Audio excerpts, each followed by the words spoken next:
Judd. Here. Roy Charles Brooks, Commissioner Precinct 1. Present. Devin Allen, Commissioner Precinct 2. Gary Pickus, Commissioner Precinct 3. Here. J.D. Johnson, Commissioner Precinct 4. Here. Constitutes quorum. Thank you. Our invocation today will be delivered by Pastor Tim Woody from the City Life Center Church in Fort Worth. After the invocation, please remain standing for our pledges. Let's pray.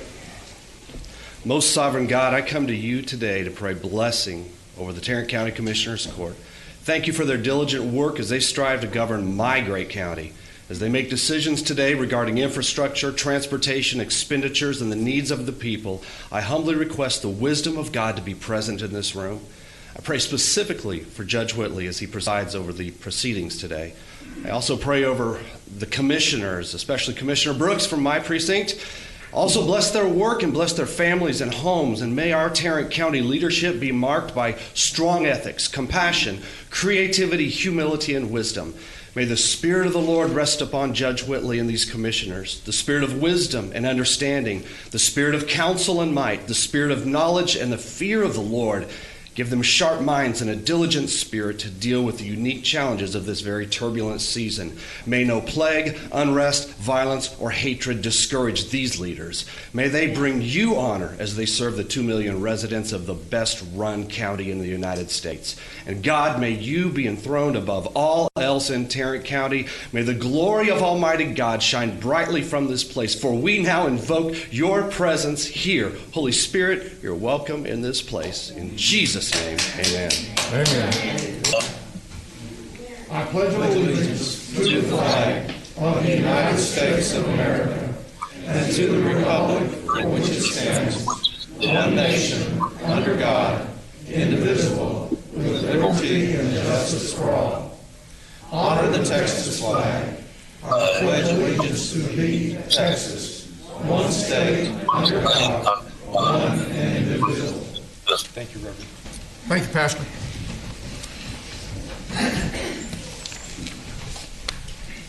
Mr. Manius. Thank you, Your Honor. Members of the court, we have numerous announcements as it relates to the agenda this morning. The first is in the administrator's section. It'll be item 9A7. This is the request for an extension of the declaration of local disaster. We have a revised C3 court communication for you in your red folder this morning. We just had to change one date on that. Also under the administrator's office, item A11, 12, and 13. These are all community development issues. Yesterday and this morning we received some additional money from HUD or some other contacts and communications and monies as it relates to this. So we're going to hold those and bring them back to you at a later date. Also, members of court, under Human Resources, item 9F2, we're going to ask that that item be held at this time. And then the process this morning, Your Honor, court, what we're going to do after we get to the administrator section, we're going to go into the briefing items. We're going to first hear from the hospital district and have them do their budget presentation. We're not seeking approval at this time. That approval will occur in 2 weeks. And then finally, we're also going to ask, we have numerous audience participation forms. And let me correct that.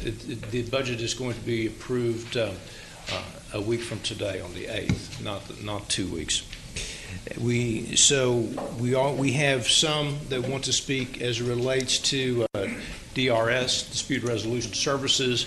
That item is not on the agenda, so it's not an item that we can discuss, but we can sure hear from the audience. Both, I believe you're going to have some call-ins and also maybe someone who is present to speak. And then after we do that, we will then go with Dr. Tanasia and ask him to make his weekly presentation to court. Thank you, Your Honor. Thank you. Court members, you have the minutes of our regular meeting of August the 25th. Move approval. We have a motion and a second. Please vote. Commissioner Johnson? Yes. Motion passes unanimously. we have a couple of proclamations. Commissioner Brooks. Thank you, Your Honor. September is Prostate Cancer Awareness Month. And I ask the court to adopt the presentation the proclamation that I will now read into the record. Whereas prostate cancer constitutes 20% of all male cancer diagnoses and 10% of all male cancer deaths. And whereas in Texas, an estimated 12,110 new cases of prostate cancer and an estimated 2,310 deaths will occur in 2020. And whereas African American men with a family history of prostate cancer, firefighters, and men exposed to Agent Orange are at highest risk. And whereas prostate cancer is the second most commonly diagnosed cancer in American men, only behind skin cancer, and the second leading cause of cancer death in men, behind lung cancer. And whereas this year approximately 191,930 men will be diagnosed with prostate cancer in the United States. That's one man every 2.7 minutes, and roughly 33,330 will die this year from the disease, which is one man every 15.8 minutes. And whereas 1 in 9 men are diagnosed with prostate cancer in their lifetime, African American men are at the highest risk for the disease, with a rate of 1 in 6 men. African American men are also 2.1 times more likely to die from the disease. And whereas education regarding prostate cancer and early detection strategies are critical to saving lives, preserving and protecting our families. And whereas all men are at risk for prostate cancer, the citizens of Tarrant County are encouraged to increase their personal awareness of prostate cancer and of the importance of prostate cancer screenings. Now, therefore, be it resolved that we, the Commissioners Court of Tarrant County, do hereby proclaim September 2020 as Prostate Cancer Awareness Month in Tarrant County. In witness whereof, we have hereunto set our hands and caused the seal of Tarrant County to be affixed this first day of September 2020. And I move for approval of this proclamation. Second. We have a motion and a second. Please vote. Commissioner Johnson? Yes. Motion passes unanimously. Your Honor, if you will permit me a few moments of personal privilege. I am a prostate cancer survivor. I am a prostate cancer survivor because I was diagnosed early and therefore had options for treatment. I had the option to to choose life over death. My brother, my younger brother, diagnosed me with prostate cancer. By the time he was diagnosed with prostate cancer, he was stage 4, and he did not survive. Prostate cancer awareness and screening is a cause that is very important to me and has been very important to my family. As a result of my experience with prostate cancer, I started the Healthy Lives Matter Prostate Cancer Education and Screening event, which this coming February will have its 7th annual event. Screening men of color so that they know early, as I did, their prostate cancer status and do not have to die. Early awareness, early diagnosis is the key to life. And just parenthetically, on our human resources agenda this morning, we will be funding prostate cancer screening for Tarrant County men employees as part of our annual prostate cancer health screening. All right, I'm going to present this proclamation now. Joining me at the podium will be 3 very valuable partners with my Healthy Lives Matter initiative. Wolfram Blattner is past president of the North Texas Prostate Cancer Coalition. Gail Wilkins, MSN, RN, oncology nurse navigator with Texas Health Harris, and Melissa Marino, community outreach coordinator with Moncrief Cancer Institute.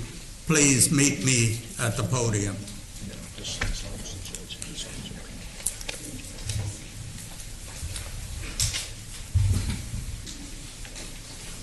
Neville.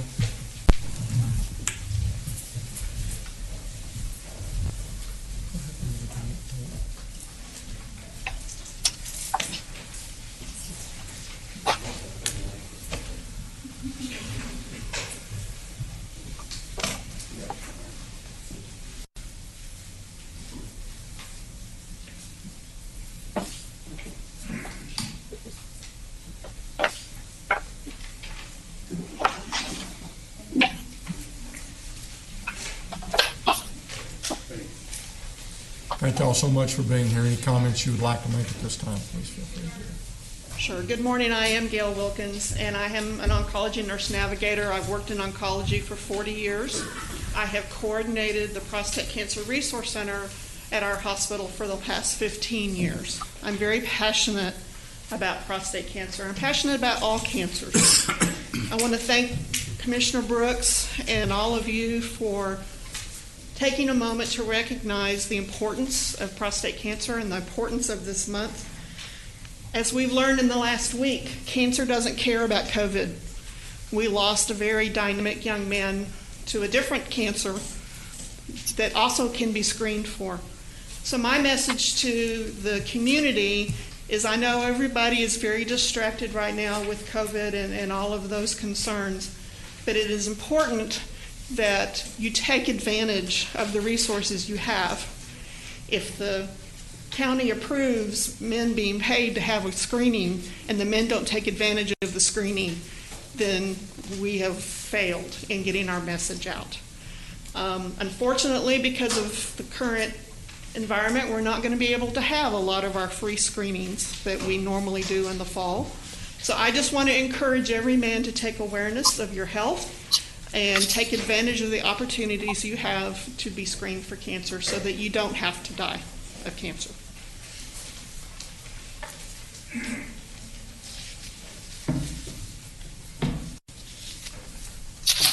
Take this off. I am here as a 15-year prostate cancer survivor. I know that I owe those 15 years to early detection.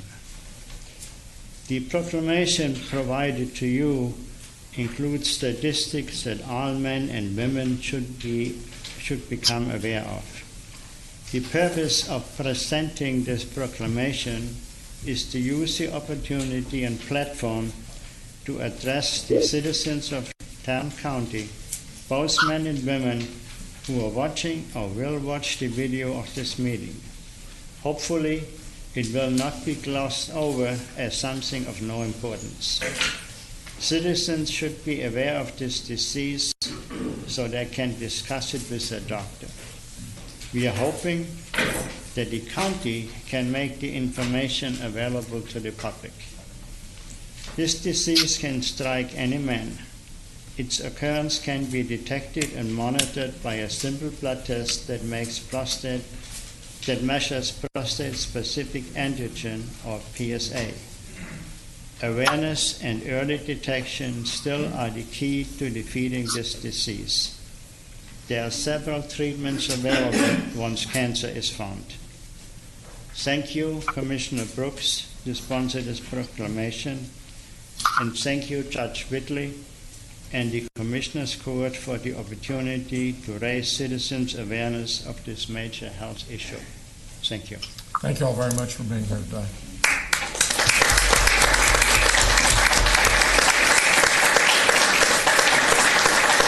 Wolf, one of these days we're going to figure out how to turn that courthouse blue for Prostate Cancer Month. Dallas is doing it sometimes, so Fort Worth could do it too. Okay.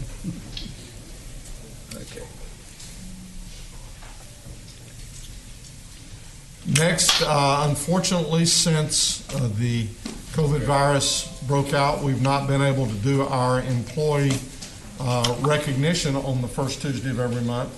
But we do, at this time, I'm going to ask them to roll the video. Good morning.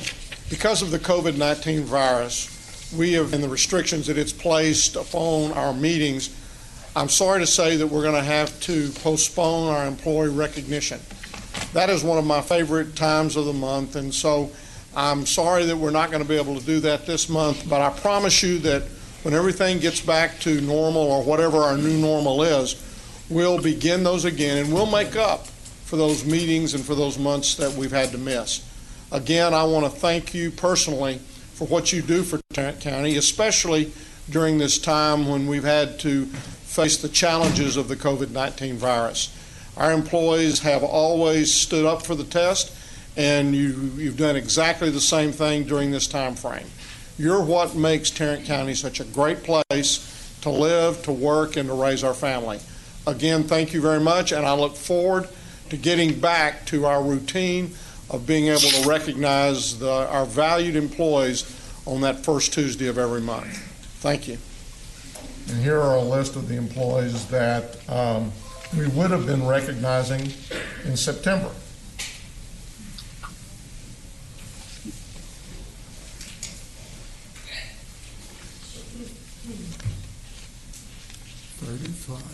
$35 years. Mr. Phillips is in the 30-year category, as well as a couple of other folks up there David Hudson, one of our legal eagles. Wow.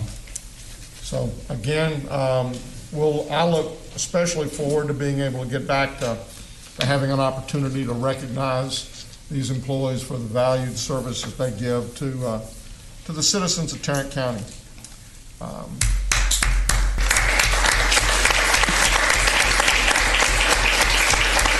receive and file that? Second. I'll move them to receive and file, and we have a second, so please vote. Commissioner Johnson? Yes. Motion passes unanimously. Mr. Manius? Oh, no, wait a minute. I keep wanting to forget that consent agenda. Move approval of the consent agenda. Second. We have a motion and a second to approve the consent agenda. Please vote. Commissioner Johnson? Yes. Motion passes unanimously. Members of the court, if we could now go to the briefing items. We're going to take up, the first one we're going to take up is item B, which is the FY21 JPS proposed budget. I believe that Mr. Montgomery, Steve Montgomery, who is the chair of the Finance Committee, is here to address the court at this time. While he is coming, I recognize 3 organizations for being reliable partners with my Healthy Lives Matter project. There are 2 more that, without whose participation, we would not be able to do what we do. One is JPS Health Network, and the other is Tarrant County Public Health. So, gentlemen, thank you. Thank you, Commissioner. I agree. I'm probably not the person you expected to see up here this morning, but I'm pleased to be here as chairman of the Finance Committee on the JPS Board of Managers. I'd rather have seen your wife up there this morning. I'm pleased to introduce the FY21 budget, and I want to thank my chairman, Chuck Weber, for allowing me to come speak as a board member today.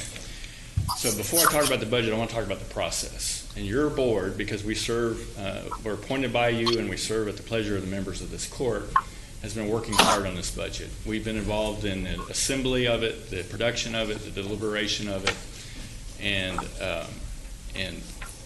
this summer we held 2 half-day workshops, budget workshops, attended by every member of the board that we reviewed. We deep dived on the budget.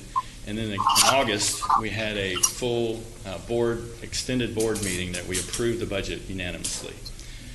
So your board is very much engaged in this process.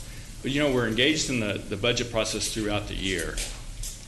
As chairman of the Finance Committee, we review the financials of the organization every month. We look at about 30 performance metrics. We look at balance sheets, income statements, cash flow statements. I saw the judge's eyes twinkle when I use those terms. We measure monthly performance, we measure year-to-date performance, and we measure actual to budget performance. So our eye is on this ball all through the year. The budget we're presenting to you today attends to these following mandates. One is to be good and proper stewards of taxpayer dollars and the public's assets. 2 is to be faithful to the mission of the organization, the healthcare mission of the organization, and the commitment that we've made to our patients. 3rd is to be mindful of the operational and financial uncertainties given to us by a global public health crisis. And 4th is, wherever possible, we've innovated. We've innovated in the areas of behavioral and mental health, telehealth, social determinants of health, looking forward to see how we can improve what we do. I'm happy to try to bluff my way through any questions you guys might have for me, but I'd like to, when you're ready, introduce our CEO, Robert Early, to give a little bit more light on the budget. But thank you very much. Thank you for the opportunity to serve my community. Steve, thank you for your service. You've served us for many years, and then you came back and served us again, and we appreciate very much the time that you give to this organization. Thanks, sir. Thank you, Steve.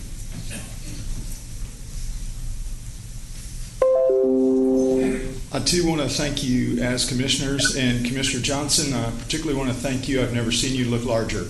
You're quite the jumbotron that I thought you were. A couple of comments. First of all, I'd like to thank Steve Montgomery. It's a tireless job being chair of finance. It's a large organization, and Steve Montgomery does an admirable job of doing that. And I want to thank all of our board members and Chuck Weber because as chair, handling this is a challenge. A couple comments that I will make that are brief to the court, but I'm in a wonderful position. I get to work for the court in essence, and I get to work for a board. I get to work for your appointees. And what I have is 4 county commissioners and a county judge that care very much. And I have 11 board members that care very much. And balancing that can be a blessing and also a challenge, because people know what they want for care and people are passionate about it.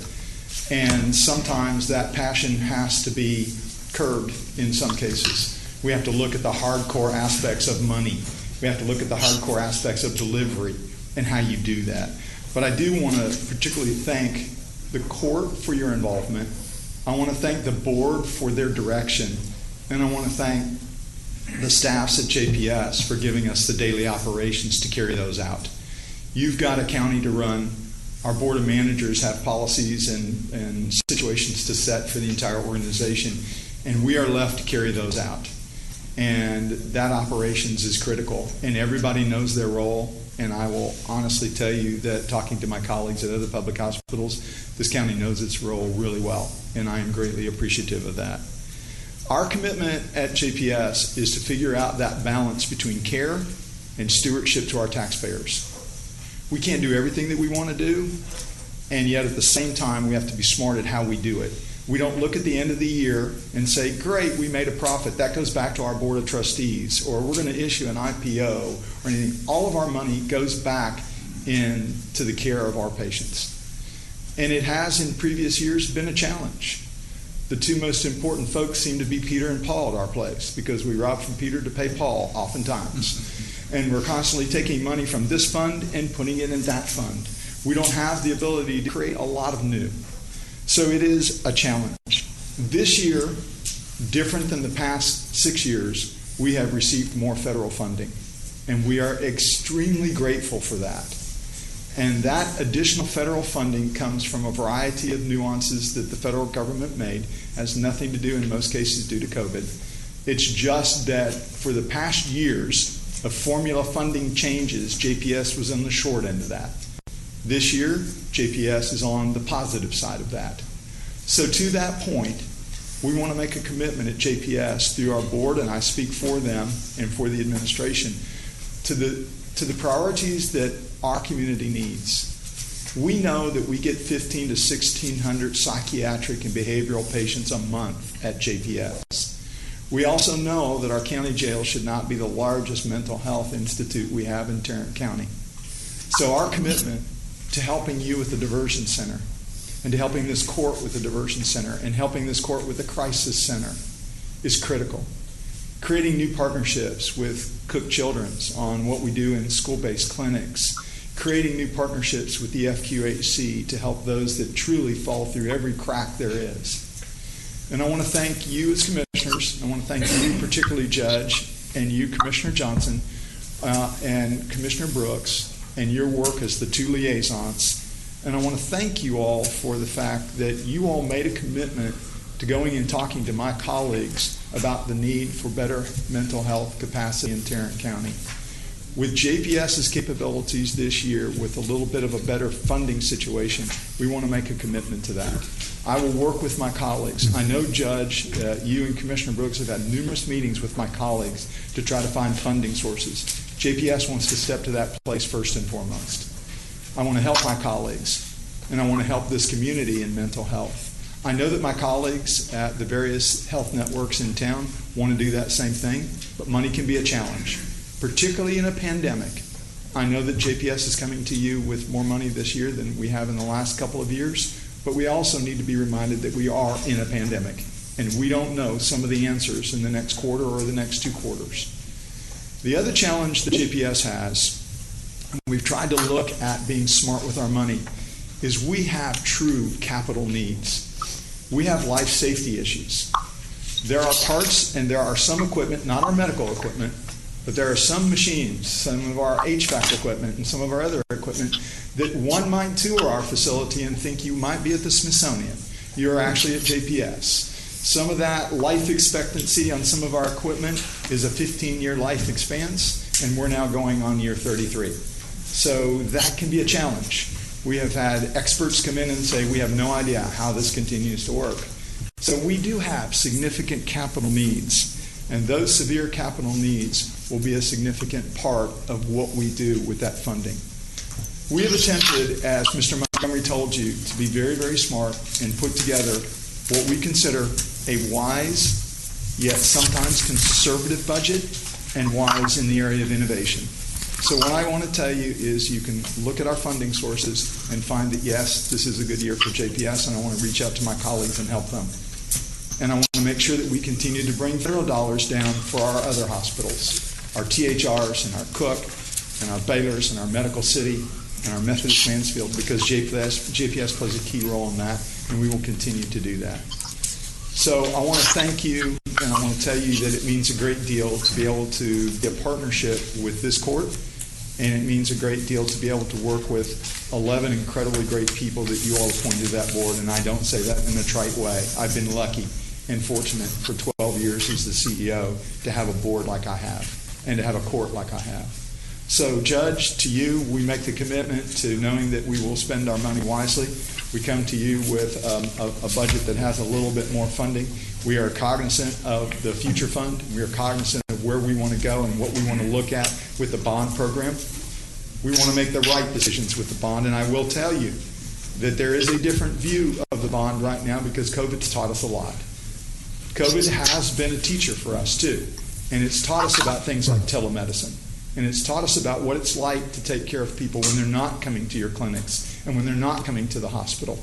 So when we think about beds, and more beds, COVID-19 has caused us to pause and look at how best to take care of people. One of the greatest satisfiers we have is the telemedicine program that we put into place around April, and the people that appreciate that. So I think there's probably a bit of a new view that we can look at when we look at bond spending. And I have all the confidence in the world that this court will be wise with how we build new buildings and how we start new programs.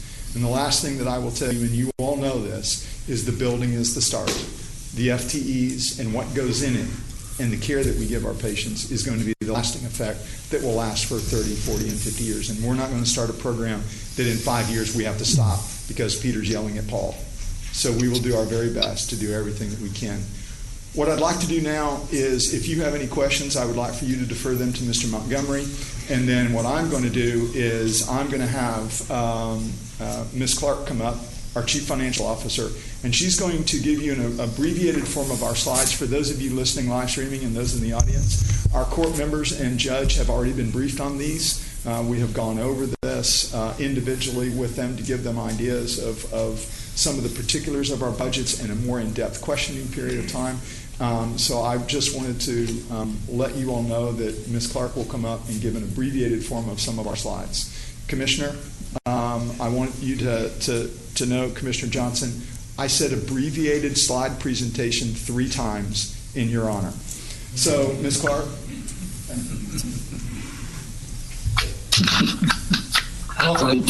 Good morning. First of all, I wanted to thank you all for individually allowing Robert and I to share some of the highlights of our budget prior to this meeting. I feel like it gave you a little bit more in depth, so I can keep my comments shorter today. Is there a presentation? Yes, let me show you. Okay. Yeah. Okay, but it's not going to come up here. Okay, gotcha. Once it comes up there, Commissioner Johnson goes away, and that can happen. Well, I don't want Commissioner Johnson to go away, so I can handle it. I'll just be looking down a little bit more. So some of the highlights to this year's budget, Robert and Steve have already told you about our process, what we try to allocate funds to this year. Telehealth allows our patients to receive great care at home. We were able to mobilize that, and for the last 6 months, we've had over 20,000 telehealth visits each month. So we've been able to continue to provide care to our existing patients. We're trying to use our resources as best we can. We're reopening our Arlington Surgical Center, and we're also moving several specialty surgeries out to that area to allow us more capacity downtown. JPS always focuses on mental health. We are starting to plan for a community crisis center. We are seeing telehealth as well in the mental health arena. And we partnered to expand child and adolescent services here in Fort Worth. Correctional health is a big responsibility. We've allocated more FTEs to try to allow for better care in that arena. And we've also tried to anticipate a higher uninsured population that accesses care as the economic trickle-down effect will impact some of our residents here in Tarrant County. The other big project that we'll be kicking off very quickly is our physician network Acclaim has been functional now for about 4 years, and it's time for us to do a deep dive and really understand the operational impacts that it has to JPS and just make sure that we are providing care the most effective way that we can.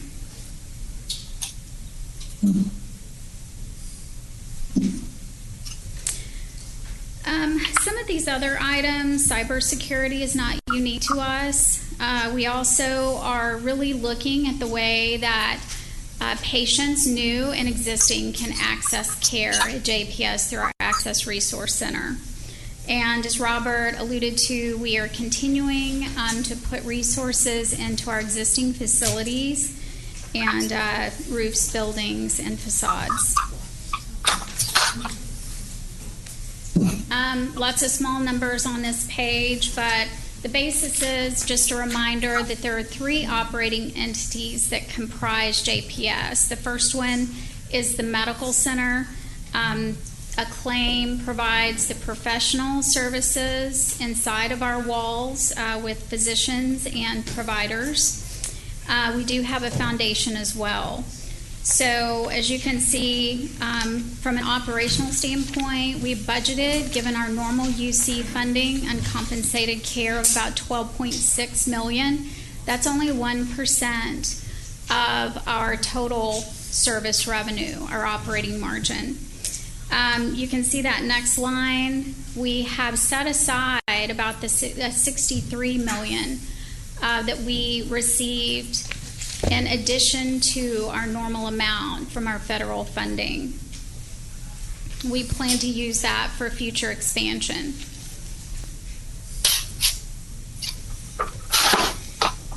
Volumes, we do expect those to return to pre-COVID. We have budgeted for them to return by September of 21, so you can see some increases in access there. I'm going to skip through some of these slides in the interest of time unless you do have a question. But the most impactful thing that happened this year, you can see that 7-year trend. Our federal funding in 2020 has returned to levels that were existing in about 2013. So Sharon, before you go any further, there was a slide that we passed over. Just wanted to point out to the Commissioner's Court that the hospital district's proposed tax rate for tax year for the next tax year is 0.224429, which is the same as it is this year. When you compare that to the no new revenue tax rate, it is below the no new tax revenue tax rate of 22699. And it is obviously below the voter-approved tax rate also. Just wanted to point out that as that relates to the no new tax rate, I think that's an important thing to recognize. Yes, sir. That was actually my next slide. So. Really? Sorry about that. That's okay. You did it for me. And I did want to quickly show the impact of our Acclaim Physician Network. All of these slides were given to you in advance. We are going to have approximately 484 providers this year. So that is an increase to last year's 437 to serve our patients. I covered that really quickly and I skipped over some slides. Do you have any questions that I can answer for you today? Just appreciate all the hard work that y'all put in, and I know that the board puts into this. Keep up the good work. So this budget will be presented to the Commissioners Court for approval next Tuesday.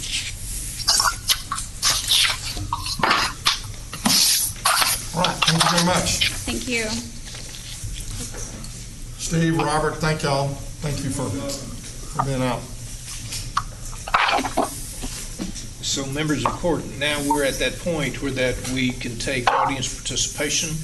If that's what you would like to do at this time, Your Honor. What I want to do is we've got the domestic or the dispute resolution deal, and so what I want to do first off is to address that area because we have several audience participations in that. That is not on the agenda for this week. That is a special budget that we'll be looking at probably on the 15th as well as on the 29th is when we'll actually approve the special budgets. We'll look at it on the 15th, but ask for approval on the 29th. On the 29th. Yes, so in that regard, I have a couple of folks who want to do it versus in a call, and I'm going to go ahead and do the in-person ones, I believe, first. I have three groups. I have those folks who are in person. I have those folks who have a comment but did not wish to address the court, and then I have some calls that we'll make. So the first in person is Linda Bass.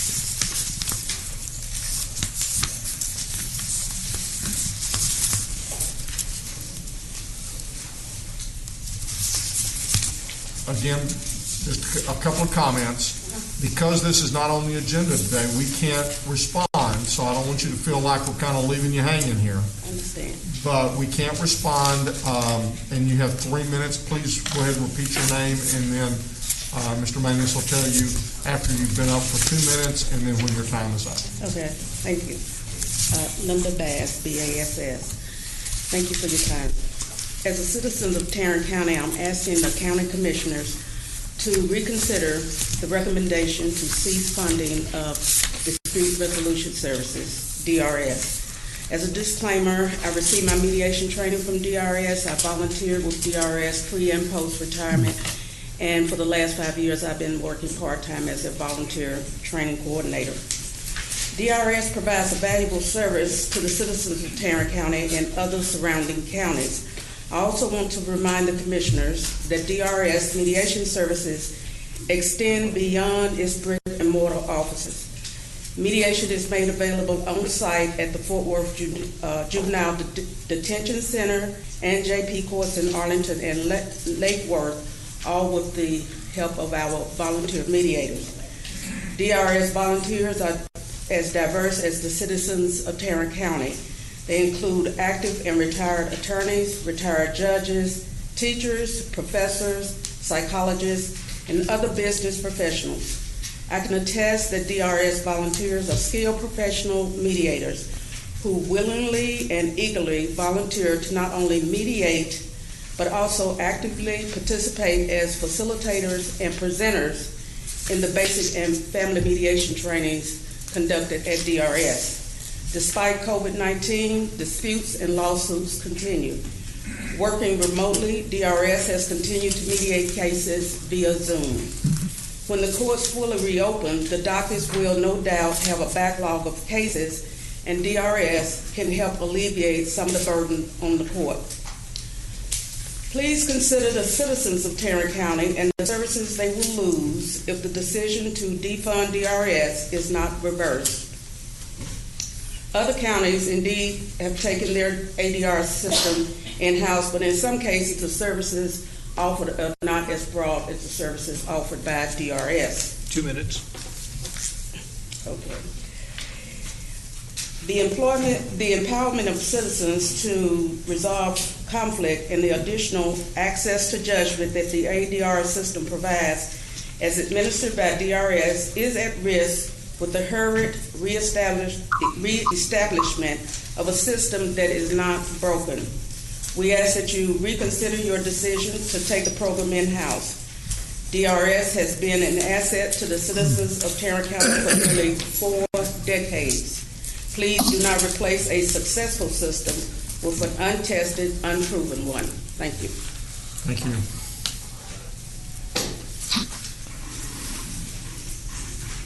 Next is Steve Flynn.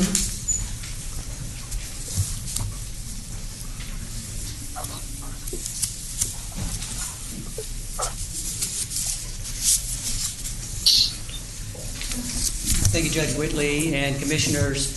I want to say thank you also, Commissioner Brooks. I know it's not appropriate to address just one commissioner, but your work on prostate cancer is awesome. As a 2-time cancer survivor, I can tell you it's all about early detection. So my name is Steve Flynn, and I work with the DRS as well as with other Dallas organizations as a credentialed mediator. I also work on my own mediation as well. And I'm also a president of the MUD. So the reason I mention that for Trophy Club is I know what you're going through from a commissioner when an issue like this comes up. There's a lot of steps that have to happen. As Linda said, the DRS has really provided a tremendous service for more than 40 years. And I realize that what's on the docket, if you will, or in your laps, is the decision to bring this in-house. And I would strongly recommend that you really reconsider that. From the corporate world, I know that when you bring something in-house, it's never, number one, as easy as you think it's going to be, and number two, it's always more costly to do that as well. So I really strongly encourage you to take a look at that. Linda brought up something I think I want to reiterate that's really important. We work with 2 JP offices here where we take mediators to the courtroom itself and do on-site mediations. And I can tell you, Judge Kernut and some others really find that valuable. We have 3 or 4 mediators. We mediate cases right then and there.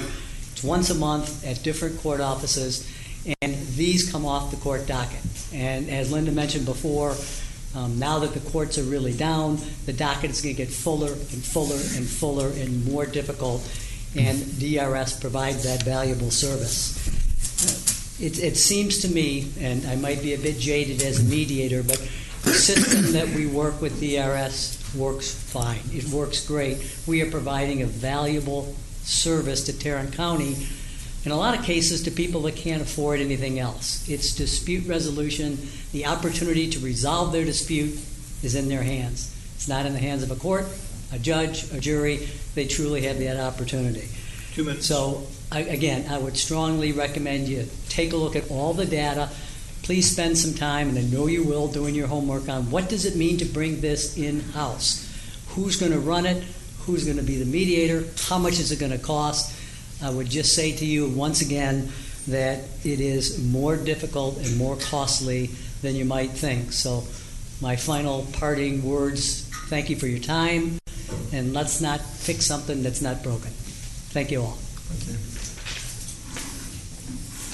Now, I've got some comments that we're going to read. Mr. Manion, Mr. Manion, could you, again, the process that we're going to go under for this is, can you just outline that a little bit more once again? You might remember that we went out in 2 different times with RFPs on this, and the RFPs did not meet the qualifications that we had stipulated in the proposals. So what we've done, we have created an advisory council that is made up of judges, made up of people from not dispute resolution, but family court services and other elements within the county that utilize dispute resolution processes.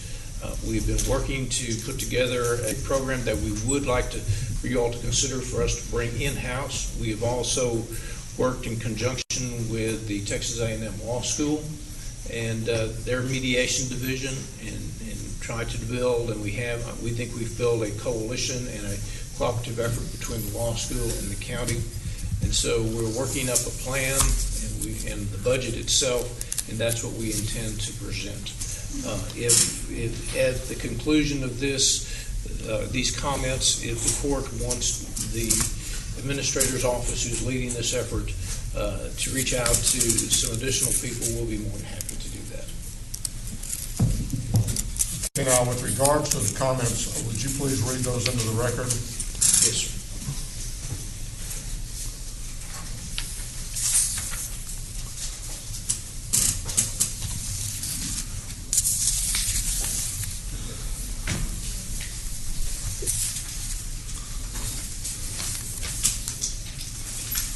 So, Your Honor, there are quite a few comments, so I'll simply start. And this first comment comes from Miss Ann McDonald,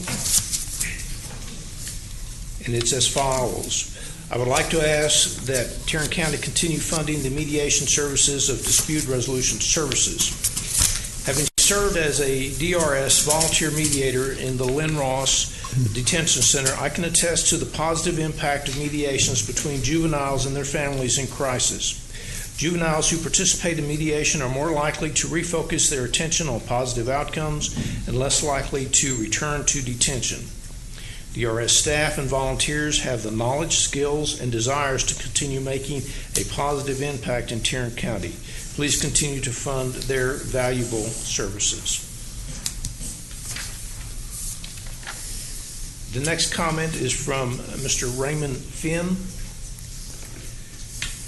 Dear Commissioners, I have lived in Fort Worth for 43 years and have been a volunteer for Dispute Resolution Services of North Texas for 34 years.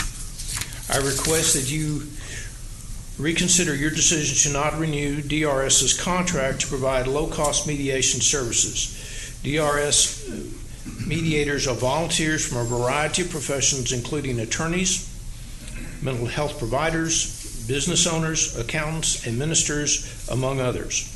Besides providing mediation services, DRS has trained hundreds of local mediators, and its training program has garnered national recognition. DRS has shown its commitment to maintaining these services despite the lack of financial support for the last year. County staff has apparently stated that these services can be provided at less cost in-house, but have not produced any plan or budget. I suggest that before you make a final decision in this matter, you compare the county's plan to DRS's well-documented budget, delivery model, and highly experienced staff and volunteers. Thank you for your attention in this matter.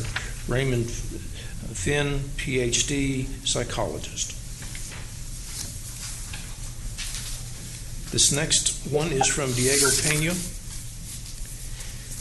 I'm extremely disappointed with the County Commissioners Court deciding not to allow DRS to submit a bid for dispute resolution services. I've been an attorney for more than 37 years and a resident of Tarrant County for almost 5 years.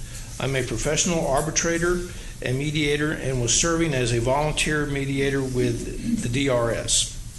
I found the staff to be professional and proud to serve the Tarrant County community. While I respect the county's decision to go in-house, unfortunately there is going to be a significant startup cost. Also, it will take time for the in-house group to obtain ADR credibility and experience. I would recommend that the county continue to fund DRS so that in the interim, Tarrant County litigants can have a cost-effective ADR alternative. Thank you. This next comment is from Michelle Foster and reads as follows. To whom it may concern, I learned recently that Tarrant County will not be funding the DRS of North Texas, and that their continued operations and they continue operating with reserves since September 30th, 2019, with no funding or contract. I applaud their faith and commitment.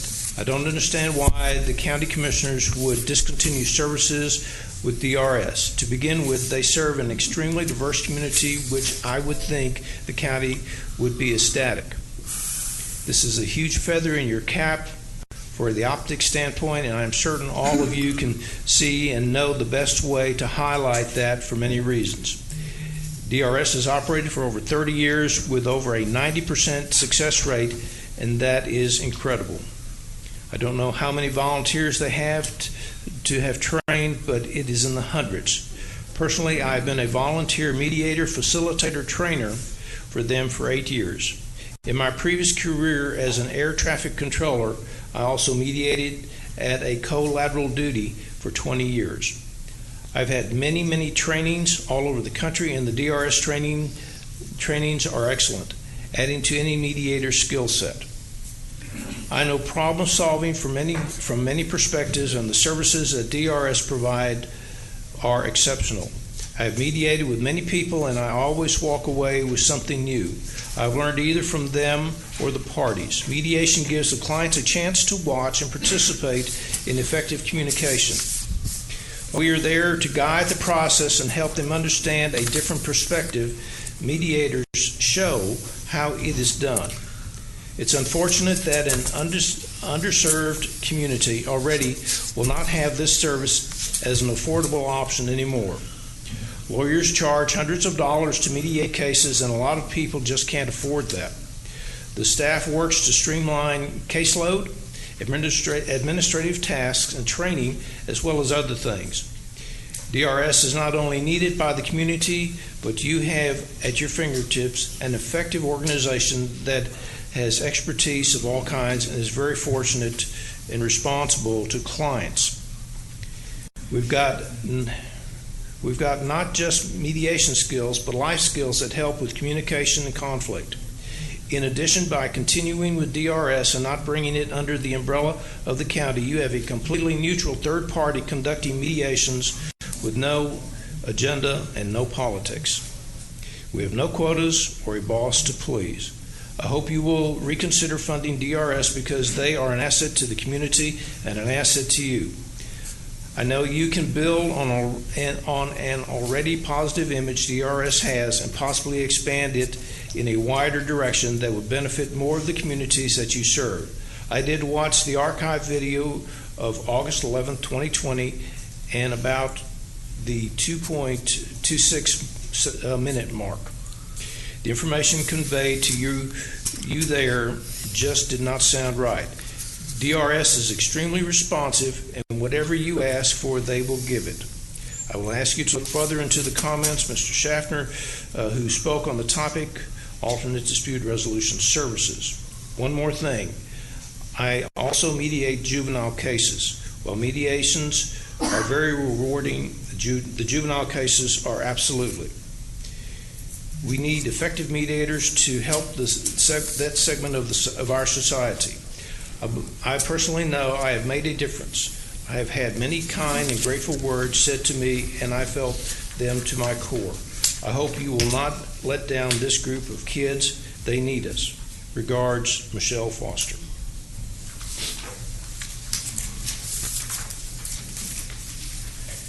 The next comments are from Mr. John Davis.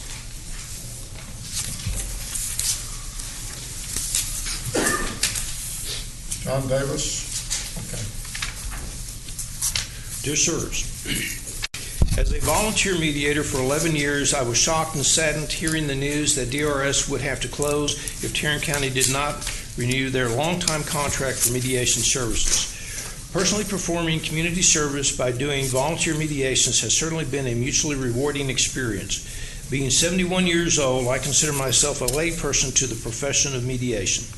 However, I feel that a psychology degree, 2 long-term careers in the manufacturing and service industries, multiple pre-mediation training courses, required basic mediation and family mediation courses, continuing advanced mediation training, and a lifelong mindset of being a peacemaker has prepared me to facilitate the resolution of a wide range of disputes. A high success record has helped many individuals avoid the court process and hopefully have long-term effects from the affordable mediation process that DRS has provided. I have been one volunteer out of a group of several hundred well-qualified professionals giving of their time. I have always been amazed at the diversity of lawyers, healthcare professionals, counselors, business people, teachers, clergy, and public servants that have all successfully taken training courses and honed their special skills. This is a group of folks that never complain that their contribution is pro bono, but that they are not called upon often enough to volunteer. The seasoned staff coordinators at DRS strive diligently to select ideal pairs of mediators to meet the special needs of the courts for each case. I have co-mediated with such a qualified group, more so than myself, that every mediation is a positive learning experience. I understand that DRS has a very high success rate, and I certainly understand why. I have received continuing approval and appreciation from the parties involved that individuals are happy to volunteer their time. I cannot imagine an arrangement from other organizations that would provide a better fit for the county than what DRS has provided for a long time. I realize that this past year has been very challenging for the city, state, and county budgets, but I beg the Commissioners Court to reconsider their decision to not renew the DRS contract. Time is of the essence, as this fine group of people managing a successful nonprofit organization is at the end of their rope. Their lease is expiring, and a dedicated staff is about to join the ranks of unemployment. After that happens, it will be just about impossible to assemble another well-oiled machine as this one has been. Jointly, a troop of volunteers and successful staff can work with the county to keep this alliance going forward. And then I have one final comment. Members of court. I have two. I have one from Beth Rodzinski and one from John Barnes. I have Mr. Brzezinski's here, and let me read that first. I may have the other and then I can read John Barnes from here. Thank you. I'm asking the Tarrant County Commissioners to revisit the decision to bring mediation in-house and to reconsider renewing its association with Dispute Resolution Services. DRS is a well-run, fiscally responsible nonprofit that has been incorporated into the county court system, helping to relieve court loads by allowing court-referred and pre-litigating parties a chance to work out agreements for a small fee with trained, experienced mediators. As background, in the 4 years that I was most active at DRS before moving out of the city for a few years, I mediated 252 cases, mostly at Tarrant County Juvenile Justice Court. I've also done 120 hours of professional training and received the Mediator of the Year award 4 years in a row. That said, I obviously believe in DRS and the work that it does and can do in North Texas using alternate dispute resolution. The staff is expert, professional, and caring in dealing with both the mediation client and the host of skilled professional mediators. They also offer affordable, well-attended, coherent, and compelling training opportunities for all aspects of mediation, including the basic courses. The loss of DRS in the community would be deeply felt. It has a diverse clientele and is an affordable alternative to litigation in civil and family court. The mediations at juvenile detention are a chance for families to work out their problems through facilitated conversations, which also teach the parties communication skills. I recommend that this court read the comments and testimonials that clients have written to understand the impact that DRS has made on many thousands of people over the years, and to speak to judges whose cases can be resolved to prove its efficacy. Thank you for your consideration. And I have a comment from John Barnes.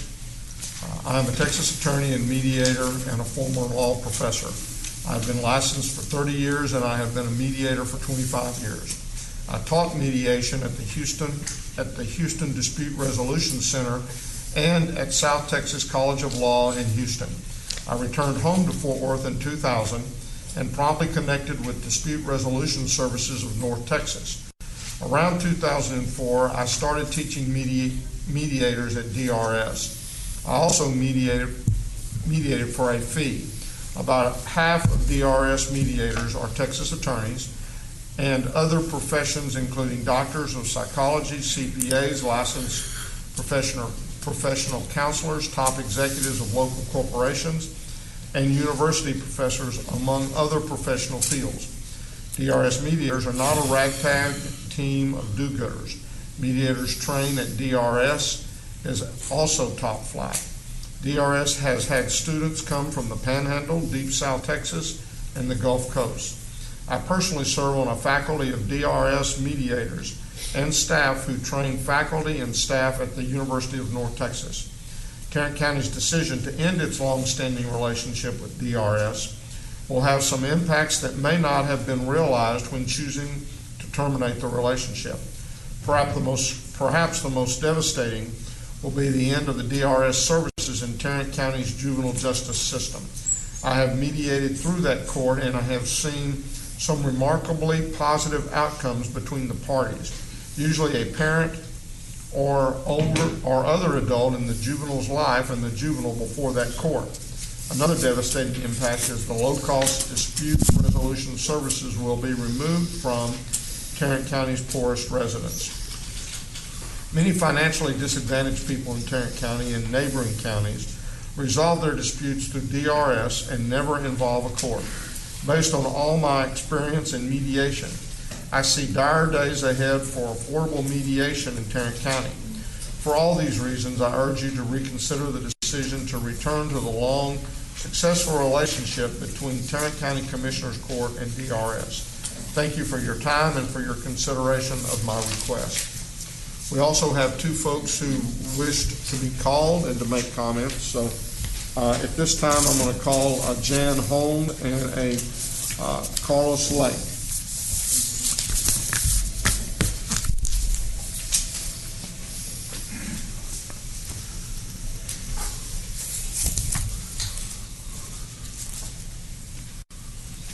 Thank you for listening. My name is Jan Holmes. I've been with DRS for about 10 years. I'm a doctor of counseling, and I have my own private practice.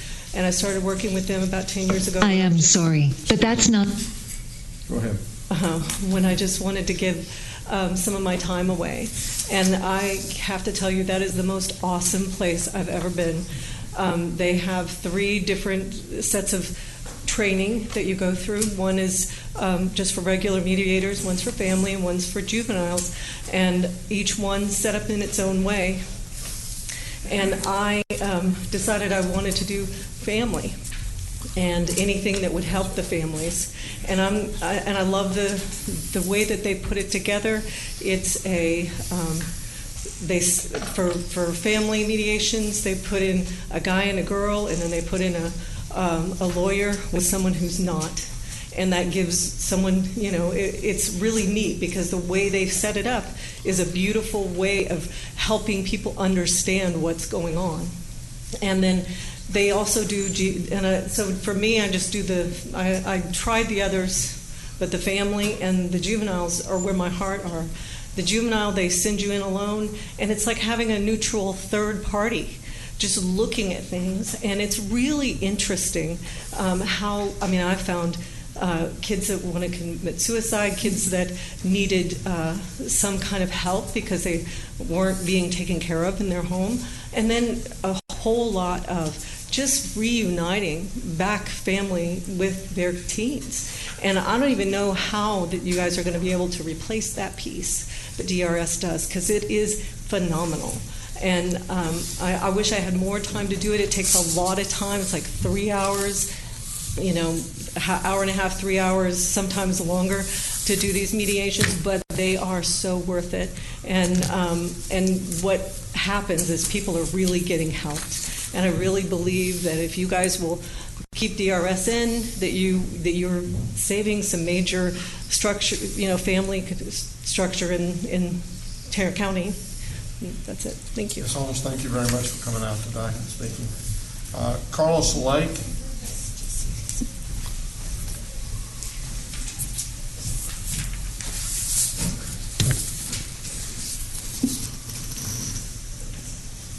Good morning, sir. Good morning, sir. My name is Carlos Lake. I'm a veteran of the United States Marine Corps. As a Marine, or a former Marine, but we have this saying where we say, once a Marine, always a Marine. One of the things, you learn two things in the Marine Corps. You learn faith and commitment. As a Marine, we function as bridges. We are the bridge to peace. As far as the United States of America agenda is concerned, we are that bridge. I learned how to be a bridge, not only through the United States Marine Corps, but also through DRS. So I asked that the county, I asked that the Commissioner's Court be a bridge to residents of the county who utilize these low-cost mediation services to have access to justice and to resolve disputes. This is not an attack on the Commissioner's Court at all. It's simply a reminder. And I want to tell a story. There was a judge one time. And this judge, he didn't care about what God said. He didn't care about what any of the residents said in his particular community. And there was this widow. She kept coming to this judge seeking a resolution of some sort. We don't know what that resolution was, but all we know is that that particular widow was adamant about justice, having access to justice. That particular widow, she kept coming back to that judge over and over and over and over again. And although that judge didn't care about what the resident said, he didn't care about what God said. Specifically, I'm going to say his name. He didn't care about what the Lord Jesus Christ said. And he kept denying that widow. Well, that widow came back one day and that judge said, this widow is getting on my nerves. This widow, she is annoying me. And if I don't do the right thing, then my name will be tarnished. And I can't allow that. And so I asked that the county don't allow your mission to the residents of this county to be tarnished whatsoever. I asked that this county, in regards to this conflict with DRS, because there seems to be some sort of contractual issues, maybe some debt involved, we don't know, but we are bridges. DRS is a bridge, the county is a bridge, and I just don't understand why both ends of the bridge can't race together like the Mississippi and allow the traffic towards peace and settlement to manifest. It makes absolutely no sense. And once I said, this is not an attack on the court, but sometimes as human beings, we need reminders. This COVID-19 is a reminder. The issues that we're having in this nation is a reminder. 3 minutes. We have to get back to doing what's right.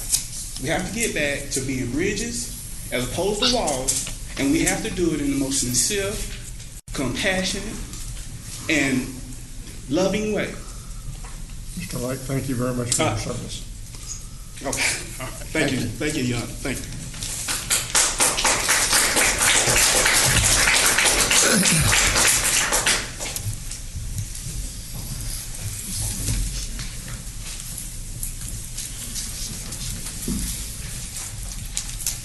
Okay, we have one in-person discussion with regards to schools, and then we have a bunch with regards to the mask. The mask we will do as we've normally done after Dr. Tanasia has done his particular one, but at this point, I said one, I've got two, I guess. I'm going to call on the two that are wanting to discuss the school issues. The first is Jennifer Traeger.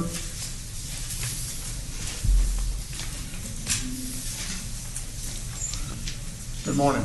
Hello. Our school district has many socioeconomic disparities that have been revealed through COVID.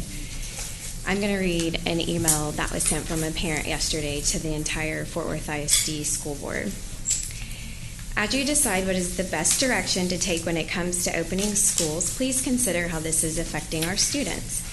My daughter is a bright student with a great future ahead of her, or at least I thought so. Since the pandemic began, they had to go online learning, I saw her attitude towards school demeanor and personalities completely change. I became so concerned with her that I took her to urgent care a few months back. She has now been diagnosed with clinical depression, taking medicine, and I'm having to pay for weekly counseling. This is my child that up until March had the world at her feet. She was involved in so many clubs and community activities. Now all she wants to do is sleep and recluse to her bedroom. I'm having to work from home with little work I've been able to find to be able to keep an eye on her. How is this putting my child first when it comes to you making a decision for her, for us? I honestly will rather have my whole family exposed to a virus that most likely will not kill us than have to make funeral arrangements if something happens to my daughter. Will you be okay? Will you be able to sleep at night knowing your decisions are affecting us minorities the most? In another case, my stepdaughter has 3 children, 1 in Head Start and 2 in elementary. She had to quit her job and find one where she can only work Saturday and Sunday so she can be home and help the kids. Her toddler is no longer able to attend Head Start because they decided to wait and go with the district schedule. She has not been able to make ends meet and now has an eviction letter. What is she to do now? She had a job and was able to pay bills, so she had to stay home to do virtual learning. What about parents like her? I think it's ironic how essential workers have been able to manage work and kids in daycare with no problems. One of my stepdaughters is a nurse for Parkland. Her 2 kids have been in daycare this whole time, and not once has there been a case reported or had they had to miss school because of COVID. 2 minutes. Please, I beg you, don't take our concerns lightly. I'm a parent that is very concerned with this situation. Again, I'd much rather get COVID than to see my daughter going through this horrible disease called depression. In spring of 2020, Fort Worth ISD had remote learning, and the results were 7,240 students never logged in. When schools closed, they quit. 28,726 minorities did not attend regularly. 36,000 low-income students did not attend class or complete assignments regularly. Even if Fort Worth ISD is able to provide an average virtual learning platform until January 21, low-income students will lose 12.4 months. That's over a year. This is not education, this is regression. Keeping schools closed is discriminatory and widens all gaps: equity, achievement, race, and income. Open the schools to choice. Allow these children the quality education that can break the generational grip of poverty. Education is so important and knowledge is power. After hearing about the Healthy Lives campaign, educating men on prostate cancer is important and needed. Just like children's lives, education matter, and their mental and physical health is compromised every single day they are not in school. Mr. Treasurer, thank you very much for your comments. I will say that the school boards ultimately make the decisions, not the county. I know, but we've been constantly trying to talk to them, email them, and we need your voice to help. And you're welcome to come here, but the school boards are ultimately the ones that make that decision. So Thank you. Sarah Hardy.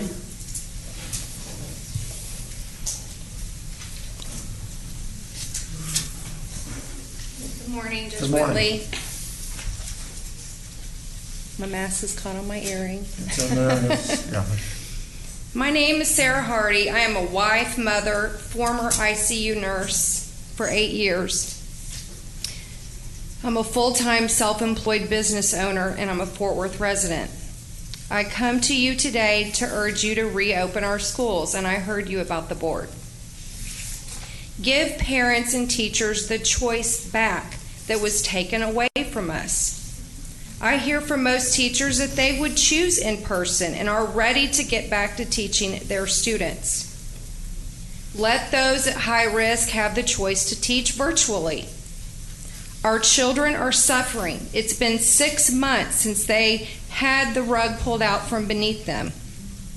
Remote learning for my 3 children was a terrible experience. We as a family are not looking forward to the 4 to 6 weeks of virtual. My son, who is 9, knows he cannot effectively learn this way. It's abnormal and it's subpar. We need to be in person, face to face with our teachers. When this first happened back in March, all of our lives were changed. They stopped for a few weeks. Many of us are back to work. We've been back to work for months while utilizing PPE when appropriate. I ask you, what if doctors and nurses and grocery store workers and daycare workers and police officers and firefighters all said we feel like we're at risk and we're not going to do our jobs? What would happen?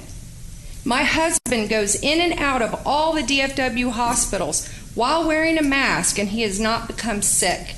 PPE masks have proven to work. We have our sense of purpose each morning when we wake up. We essentially got our lives back, but our children have not. 2 minutes. They are losing, or in some cases have lost, their sense of purpose, waking each day like Groundhog's Day. I'm bored. I'm lonely. I feel guilty that my life is full and I have a sense of purpose, but my children do not have this. We've tutored them, we've taken them to extracurricular activities, we've even traveled with them, but they know they need to be in school. Clinically speaking, I'm tired of hearing people give personal opinions about COVID. There is opinion and then there is fact. The fact is that children have been found to be very, very low spreaders of COVID. They're actually more likely to become sick from the regular seasonal influenza. We do not close schools fall to spring due to flu. It would not be rational. 3 minutes. Protect your highest risk individuals and let them stay home. Thank you, Ms. Hardy, for your comment. We done? Yes. Thank you. I appreciate your time. You bet. I just ask we lift the burden off our families. Thank you. And I would be sure and talk with the school.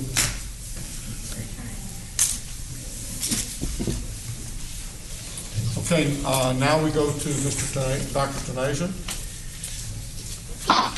Come on down, Vinny. Thank you, Your Honor. Good morning. Good morning, members of the court. I'll quickly go over our weekly briefing on emerging health issues, starting with your situational briefing for West Nile. As you know, there have been 12 reported human cases of West Nile virus so far in the county. I know my team is working on a few more. I believe we have probably 3 more that we're going to announce later, either today or tomorrow. They're working through some of the details. But it looks like we might have at least 3 more cases. We have at least 3 reported deaths, and 7 of the 12 reported cases have been in Northeast Tarrant County. Mosquito traps testing positive, continue to be high for the county, but the overall data for the county is coming down. Northeast Tarrant County is not. It's sort of stabilized at about 50% positivity for the mosquito pools that are being tested. What that means simply is that there's a high chance of human disease transmission because we have a large number of positivity rate for mosquito pools that we test. And just for understanding, we do test about 5,000 mosquito pools a year, so it's a pretty wide cast surveillance net for mosquito activity. We did issue a West Nile warning for the county for an impending human outbreak a few weeks ago. The focus of that remains Northeast Tarrant County. We have recommended that our city partners and our contractors, they expand their spray areas. Typically, we spray a quarter-mile radius around the positive mosquito pool. But in these situations, we ask that the spray zone be extended to a mile, and that is the full recorded range of the Culex mosquito that spreads West Nile. And then, of course, to expand the spraying to 3 nights in a row consecutively, if possible, weather permitting, to have the most impact on mosquito population. Public Health has relaunched the Be Mosquito Free educational campaign, and because of the limited dollars we have on that educational campaign, we're utilizing social media, YouTube videos, and some streaming radio ads.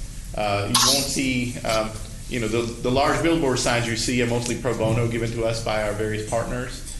So a lot of the effort, the dollars are being spent on social media. This is just the mosquito data to show you that the positivity rate for the county did come down. I think we're at about 30 or maybe 28% positivity rate. The peak was about 40% mosquito pools testing positive.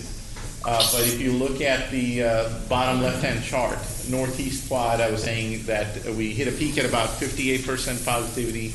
We're down at about 49%. And for the last couple of weeks, we've been hanging around at that 50% mark. So that's a lot of mosquito pools testing positive. So that's all I have for now for West Nile. And then situational briefing for COVID-19.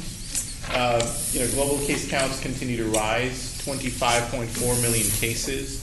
India has become the epicenter of the outbreak right now, so U.S. still leads. Brazil is second, India is number 3, but they're adding at a pace of about 100,000 cases a day, which is pretty high. 849,000 deaths reported worldwide.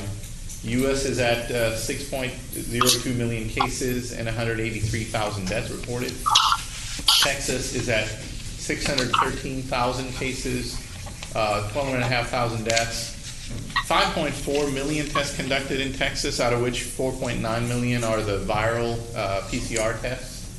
And if you look at the data on the right, we've had about 323,000 of those conducted in Tarrant County.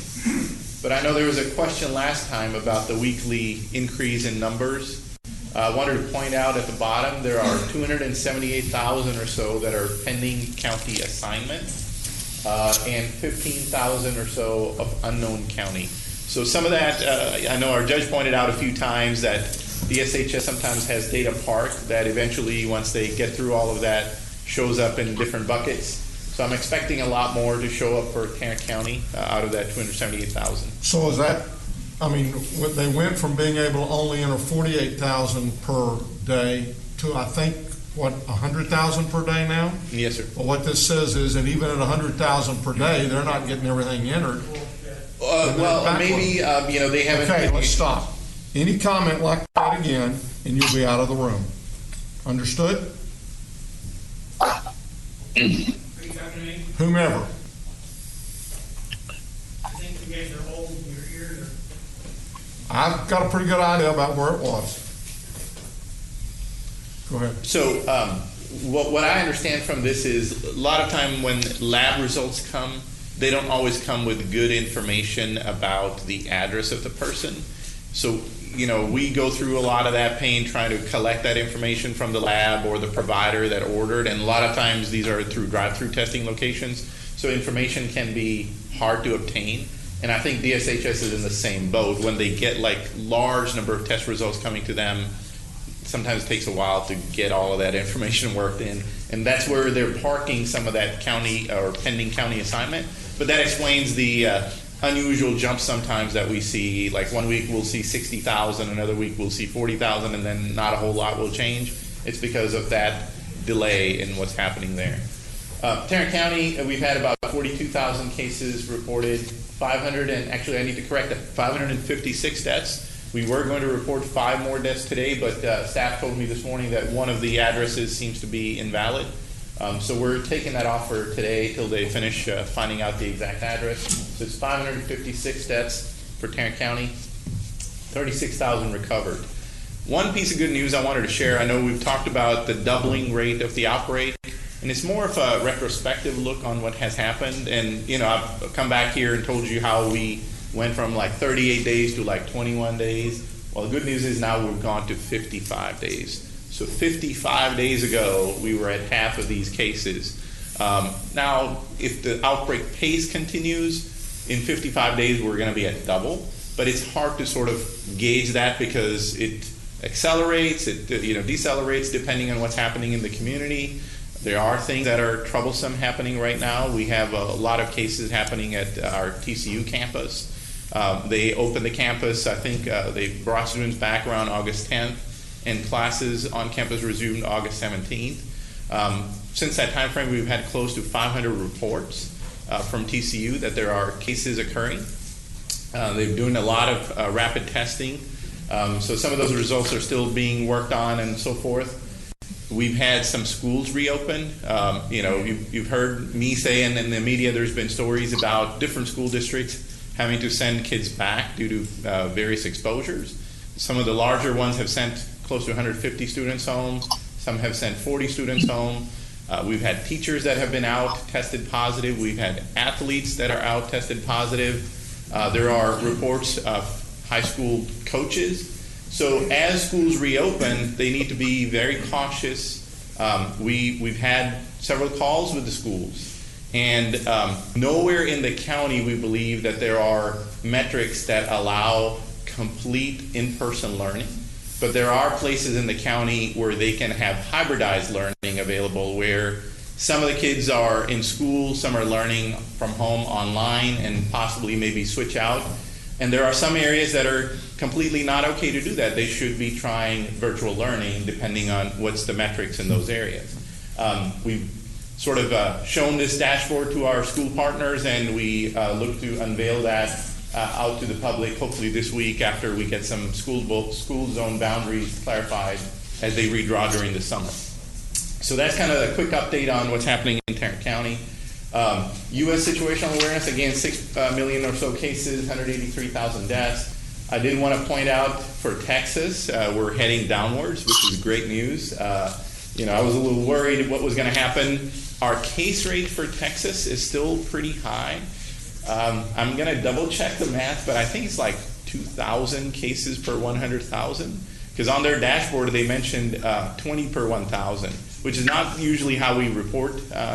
You've heard the White House Task Force talk about per 100,000, and the number, sort of the magic number, needs to be below 100. So that's a lot of cases for Texas. I will double check that math because that blows my mind.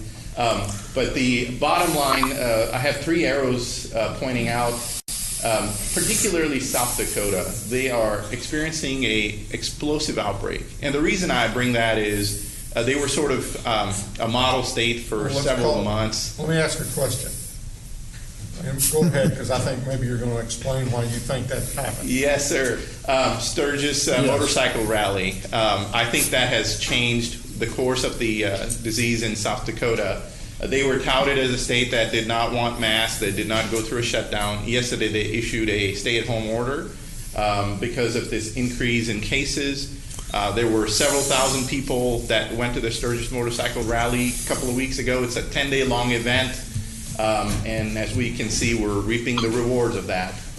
If people don't follow the guidance that public health professionals give, and you can see a multi-state impact. I mean, I know Iowa and North Dakota have their own issues, but this is a multi-state rally. A lot of people from all over the country go visit, so we're going to see this as a super spreader event. I know that for now, at least 70 cases have been directly tied to the rally, but this data speaks for itself. There's no other real explanation of what's happening here. Texas, that's 250,000 people who go to that. Yes, sir, a lot. So Texas situation, again, like I said, it seems to be improving. I'm a little cautiously optimistic because, colleges are opening, schools are reopening. Positivity rate is not declining the way we would like it to. We're hanging around at about 12%, which seems to have stabilized, but it gives me worry, right? I mean, we should be declining. If we're seeing cases decline, deaths decline, positivity rate should be coming down, and that's not happening. So that could be a canary in the coal mine, so to speak. Tarrant County data seems to be improving quite a bit, so we're excited about that.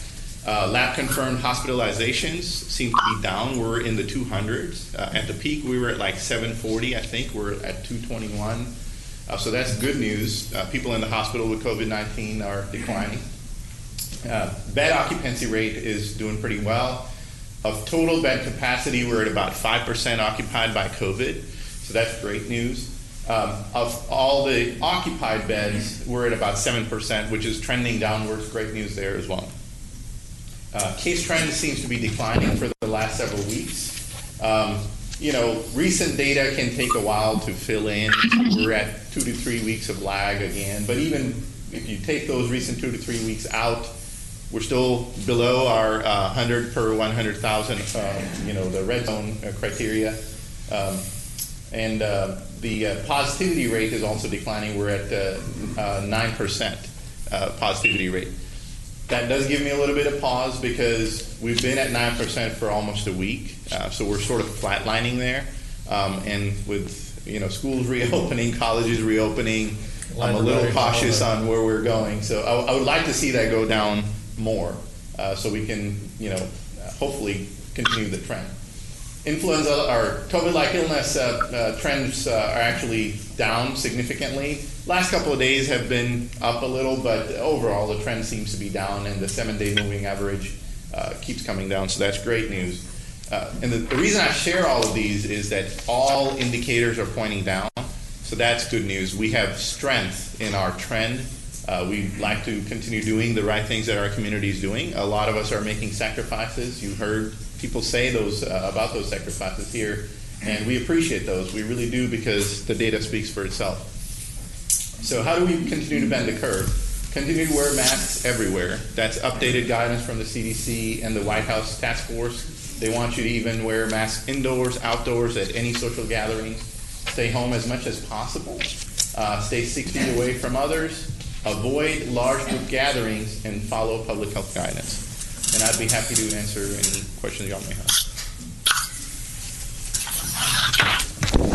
Eddie, thank you again. I know you had the meeting with the schools. Yes, sir. And you continued the dialogue with that, and at least giving them some guidance or giving them some of your thoughts with regard to that. And I know that the school board members and the superintendents, as well as the nurses and everyone, thanks you and appreciates that very much from that standpoint. Thank you. Thank you for what you're doing. With that, Mr. Manius, do we want to go to what you're feeling at this point? Okay, so we're at about 10 minutes from 12. Would you like to take a break, or would you like to start with the audience participation? Let's go ahead and start with the audience participation, and we'll... Your Honor, I'd like to get you to give me the first three and continue to give me those numbers so we can get those individuals lined up to address the court. Okay, the first is going to be Don Martin, Tama Gunn, and Amada Tosca, and then Gay Klein. So Don Martin, if you're here or in 504c3, please come forward.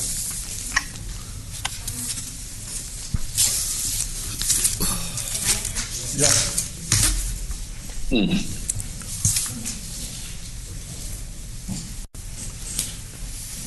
Thank you, sir. Thank you. Good afternoon. I stand before you today, unmasked and unafraid. I'm ready to be heard and no longer silenced. From the warnings of Reverend John Cotton, a Puritan preacher, do not give leaders any power which you would not want your worst enemy to possess. Both U.S. and state constitutions indicate civil government is derived by the consent of we the people, and power given to them by the people and for the people. Government cannot take power upon themselves which you nor I can take upon ourselves against our neighbors. I cannot force nor block one from health care, nor take away their right to make a living or to even earn one. Protecting our rights is the goal of American government, even in an emergency. The coronavirus is proving to be less than 1% of annual deaths. New CDC numbers do suggest that only 6% of the actual recorded deaths are actually due to COVID.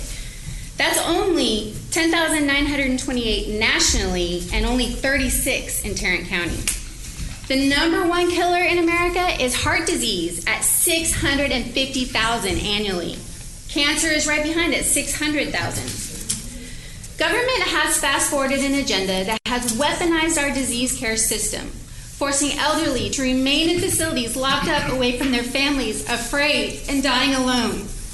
Forced families to stay locked in their homes for months. Forced businesses to close, never to reopen again, causing families to lose their livelihood. Forced masks on us with very little scientific evidence that they stop the spread of a 0.05 micron virus. These flimsy, overworn homemade masks do nothing but instill fear and control of the masses at best, and at worst create more health conditions than the virus itself. Suicide and mental health issues are also on the rise. In March, they said it's just 2 weeks to flatten the curve. Give our hospitals time to prepare. It won't be long. 2 minutes. That was 6 months ago. 6 months ago. Goalposts keep moving further down the field every single month. As the expiration dates of mandates draw near, tyrannical government extends them way beyond any presumed legal authority. These mandates are pretend law, unconstitutional, and illegal. Only the legislative branch can create law, and powers cannot be passed to another branch. Article 1, Section 29 of the Texas Constitution says, all laws contrary to thereto and to the following provisions shall be void. Therefore, Texas State Emergency Code is null and void, as it is repugnant to the U.S. and state constitutions.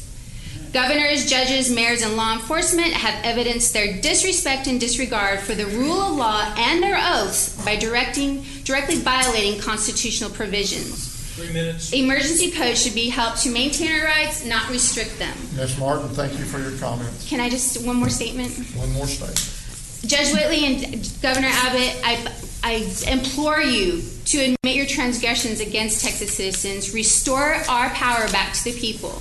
It's not only the moral but constitutional thing to do, and our American way of life, liberty, and the pursuit of happiness are dependent upon it. Thank you. Thank you.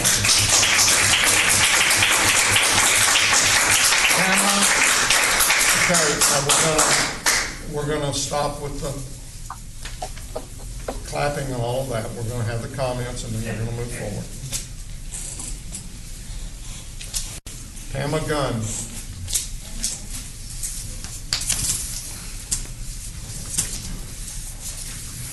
Welcome. Good morning. Thank you. Ms. Gunn, if you'll pull that mic down, that one there, yes. That's good, right there. I want to thank you, Commissioners, for allowing us this opportunity to speak before you today regarding our constitutional liberty and the mask mandate. Masks are used by surgeons to protect them from bodily excrement during surgery and prevent unsanitary spittle from entering the open wounds of their patients. If there is a concern of spreading a virus, they are required to use an N95 mask or a greater strength mask. A plain mask will not stop these viruses from being transferred from one person to another, but it might stop spittle.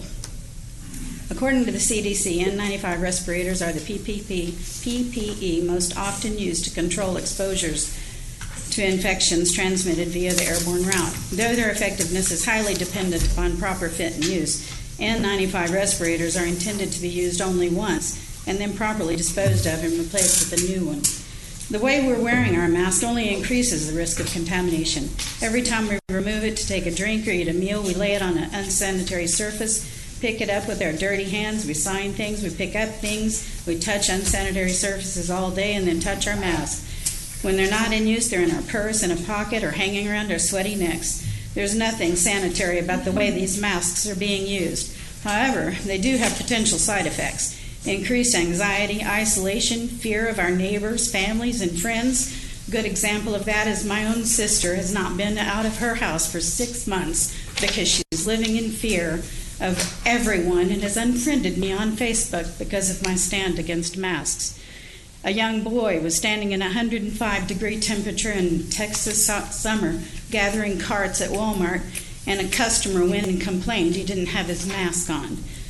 Some of us are lowering our oxygen intake, which can lead to heart failure, as well as other unintended consequences. Side effect we might not be thinking about is the anonymity that people have, so they feel they can be as rude and as criminal as they want to without repercussion. 2 minutes. Texas State Senator Bob Hall recently explained all this in a letter that he wrote to Senator Bob Abbott. Obviously, I'm not going to have time to read this to you, but I have brought a letter to you for you to read for yourself.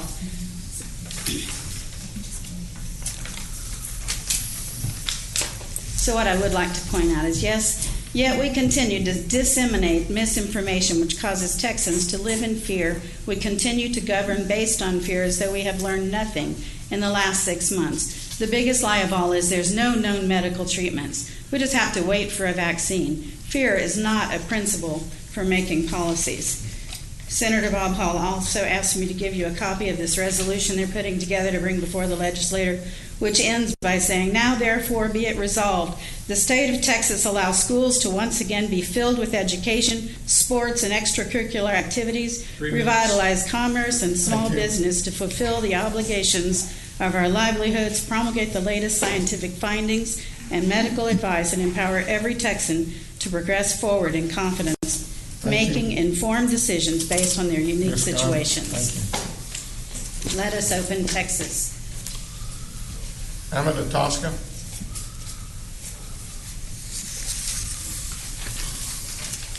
Hello, my name is Amadia Tosca. Did you know that the government, police, Abbott, all your judges, or even the president has no right to control someone's health? What about tuberculosis, cancer, AIDS, or any other disease? Why can't you control everyone and heal them? It's because the government has no right to control one's health. We are not forced to get screened for any of these diseases, and we shouldn't be forced to wear masks. Many governors say that orders are tough to enforce, while other governors like Brian Kemp, a Republican of Georgia, says a mandate infringes on personal freedoms. For instance, the government, you judges, and Abbott is infringing on our First Amendment right. Amendment 1 gives the individual liberty from the actions of the government. Civil liberties are protections against the government's actions. The Fifth Amendment right says that no one should be deprived of life and liberty without due process of law. You are depriving citizens of breathing fresh air and depriving us of life and liberty under our First, Fifth, and 14th Amendment. Under the Privilege Immunities Clause in the 14th Amendment, Section 1, Clause 2 of the U.S. Constitution, the clause states, no state shall make or enforce any law which shall abridge the privileges or immunities of citizens of the U.S. The right to travel is a part of the liberty of which the citizens cannot be deprived without due process of the law under the Fifth Amendment.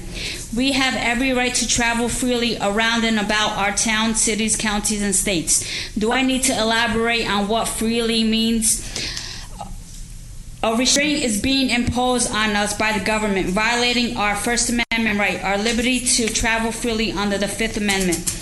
And under the Privilege Immunities Clause under the 14th Amendment says that states may regulate privileges and immunities, but not take them away, and so must regulate them reasonably. 2 minutes. And by regulating, that means giving us a choice to wear the masks, not taking our right away, as I stated earlier in this letter. You authorities need to get it together because so far you are trampling on the citizens' rights. I just found out that Governor Abbott was a lawyer. He should know what Brian Kemp knows, that it's impeding on our rights. Oh, and one more thing. This distancing thing isn't any different than putting a restraining order on someone.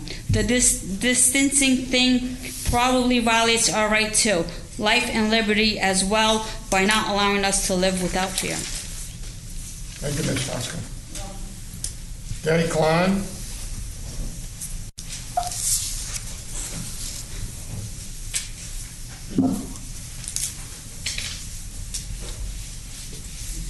Followed by, excuse me just 1 second, Paula. And Anna Wood, followed by Doug Hines. Go ahead, please. Okay, I'm going to read the First Amendment to the U.S. Constitution. And what is the U.S. Constitution? It is the supreme law of the land. Congress shall make no law respecting an establishment of religion or prohibiting the free exercise thereof or abridging the freedom of speech or of the press, or the right of the people peaceably to assemble and to petition the government for a redress of grievances. What are the first 3, 4, 5 sentences? Part of that is make no law. So many think that it says in the First Amendment, excuse me, in the First Amendment, that it means from religion or from freedom of speech. No, it says of. And that make no law means, and I'm hoping that y'all see that making a law to mandate masks is abridging my right to be a free citizen of this United States. So it says make no law. And y'all are mandating that we wear masks. So when I see that my Constitution says this, I stand by it and I say, God gave me this right, as well as all other U.S. citizens. So make no law. Look at that. Study it very carefully, because that infringes on my freedom to protect my body the way I see fit, and that means wear no mask. Thank you, Ms. Klein. Anna Wood, followed by Doug Hines, followed by Shannon Brown. Judge Whitley, Commissioners, my name is Dr. Anna Wood, and I want to thank you, first of all, for the opportunity to address you today as a citizen of this great country and as a resident of Tarrant County. As we know, obviously you know this, and as I learned in my citizenship classes, the role of government is to protect the citizens from enemies, foreign and domestic, and it should be to create an environment where citizens can thrive in life, liberty, and the pursuit of happiness. I respectfully submit to you that the role of government is not to dictate every minute detail of our lives. The idea behind the wearing of masks, as I understand it, is to protect our fellow citizens from the possibility that one might be infected, therefore contagious, and not know it. So I'd like to break down the rationale. There is a virus, no question about that. The virus is real, no question. The virus is deadly. Yes, some people have died from the virus. The latest CDC numbers report that only about 10,000 deaths in the U.S. have been deaths from the virus, not deaths with the virus, which means that the deadliness of the virus is a negligible percent of the population, 0.02%. The other one is that the virus is extremely contagious. Again, according to the CDC, and I'd be happy to show you the website, but I know you can find it. I'm quoting from the CDC's own website about the contagion, the infectious rate of the virus. It says the relative infectiousness of asymptomatic cases to symptomatic cases remains highly uncertain. The current best estimate is an assumption. In other words, there's no science to back up the idea that asymptomatic people are contagious. No, there's a lady back there who needs to put her mask on. Okay, sorry. That's Mindy White. Okay. In other words, this virus is like every other virus that has existed and will continue to exist. I'd like to share a couple of quick stories. I had a friend, Terry Martinez. She was a breast cancer survivor. Her immune system was compromised. This was 20 years ago. She caught a common cold, turned into pneumonia. She died. It was very sad, but she never expected any of us to bend over backwards and take care of her health issues. I lost a husband to prostate cancer 13 years ago. During the time that he was battling cancer, his immune system was compromised. We took all the precautions we needed to take. We never expected all the other citizens around us to do that for us. So even if this virus was more contagious and more deadly than most, the role of government is to protect our rights, again, to life, to liberty, and the pursuit of happiness. When the actions taken by government to protect one right infringe on the others, maybe government has overstepped its bounds. I ask you to listen to the citizens you represent and grant us the liberty the Constitution upholds. We're not asking you to forbid the wearing of masks. Those who feel safe by wearing them should be free to do so. But for the rest of us, this is just my final statement, just as with cancer screening, persuade us, don't force us. Thank you very much. Well, thank you very much. Doug Hines, followed by Shannon Brown, followed by Jennifer Metzger.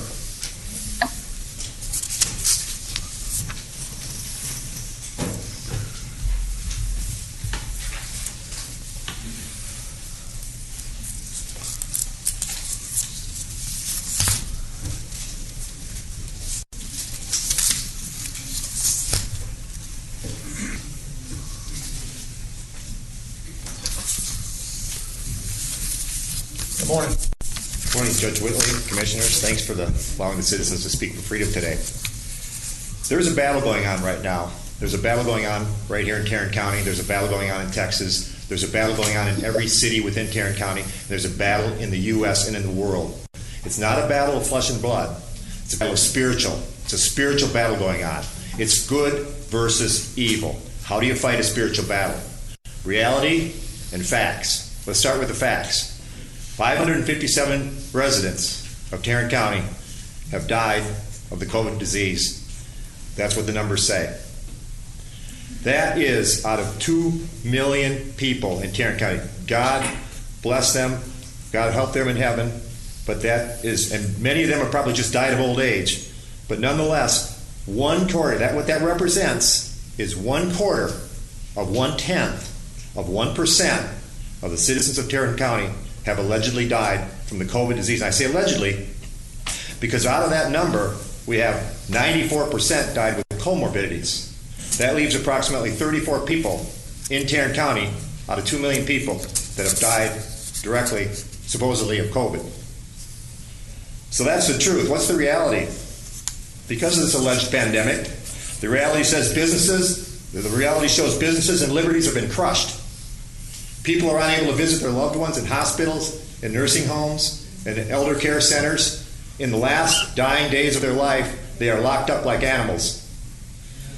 Healthy people are pretending to be sick, walking on the streets of Tarrant County and elsewhere, masked up. That's the reality. Satan's goal in all this is pretty clear. Let's divide people. Let's control people. Check the box there. Let's destroy jobs and businesses. Let's destroy people's ability to make their livings here in Tarrant County and elsewhere. Let's maximize suicides and depression. Check the box there. And let's paralyze the church. And I want to focus on paralyzing the church today. 2 minutes. Paralyzing the church. The church, largely, by and large, in this county and elsewhere, has been saying to the Christian followers, be safe. That's nowhere in the Bible. Be safe is not in the Bible. Follow Christ is in the Bible. Jesus died for our sins. We as Christians are to take up the cross and fight in His name and die to be reborn in His Word. That's our job, not to be safe. It's to join the battle of good versus evil. Is there any question in your minds that the Satan has distorted the reality around the world and around this country? Cops are bad. Criminals are good. Discrimination is wrong unless you're on the left. And then it's okay. And if you call them out, you're a racist. And abortion supporters cry out, my body, my choice, unless it's to have a mask put on your face, and then it's no choice of yours. This is not right. This is Satan's work. We've got to join the battle. So is it my patriotic duty to wear a mask and not pull a cigarette out of some smoker's mouth or a bottle off their lips of a drunk or some drugs out of the hand of a drug addict? I say not. I say not. Mr. Hines, thank you very much for your comments. This is a spiritual. My 3 minutes aren't up, Judge. 3 minutes are up. Oh, yeah, I'm sorry. Oh, I apologize. Well, anyway, so please end this tyranny. Bring the freedom back to Tarrant County. Shannon Braun, followed by Jennifer Metzger, followed by Heather Middleton.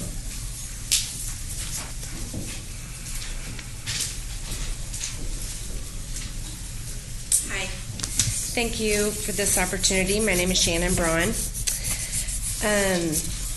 94%. That is the number that was miscalculated in the CDC numbers of deaths due to COVID. 94%. That is not a slight miscalculation or oversight. That's a very large miss. That is a number I would call corruption, greed, lack of moral integrity. I would also call that an agenda. Less than 10,000 deaths in the country. We are masked up and closing schools and social distancing. If you continue the fear-mongering like what's on your website, with daily death counts with no highlight of the recovery rate or the survivor rate, which is 99.9973%, then you are part of the corruption and complicit in deceiving the public. To make this right, a public campaign should be forged where people know the truth about the virus. Masks should be optional. Businesses should not be in charge of enforcing this fear and unconstitutional mandate. Let's compare COVID to H1N1. There were 12,469 deaths. The country was unmasked and open.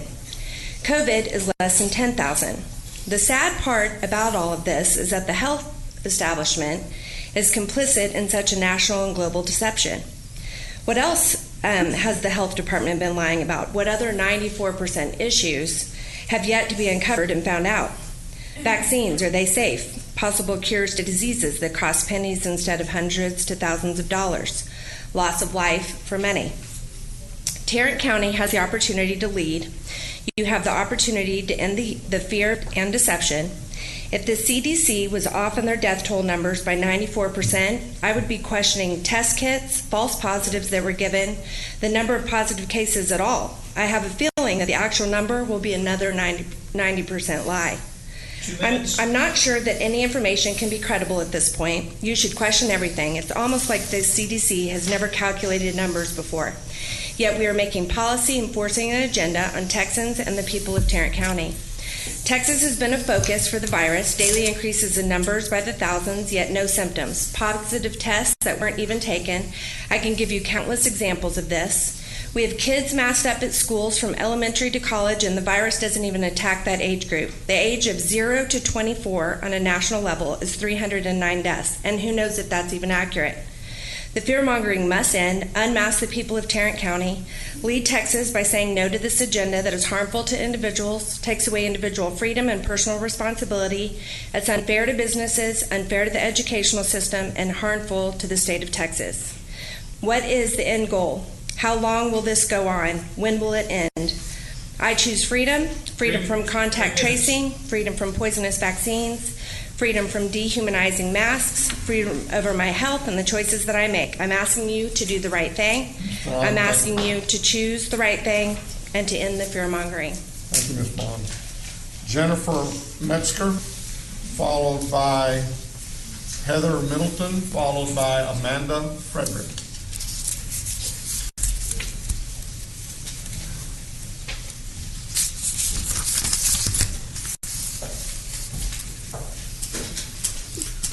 Good afternoon. My name is Jennifer Metzger, and I'm from Keller, Texas. I'm not here to be disrespectful about the constant nagging mask ordeal, but I do look around and I am deeply saddened by what I see.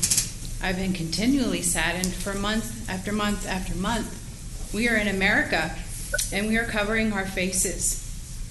I am here to ask for your reconsideration, Judge Whitley, of our county's November 30th mask mandate. Governor Abbott has allowed counties to guide this, timing-wise. The CDC guidelines have always been to be 6 feet apart and to wear a mask when not able to be 6 feet apart. This has been puzzling to me. You can walk into a Walgreens, a Tom Thumb, a Kroger, with empty aisles everywhere. I know many of you have experienced this over these months.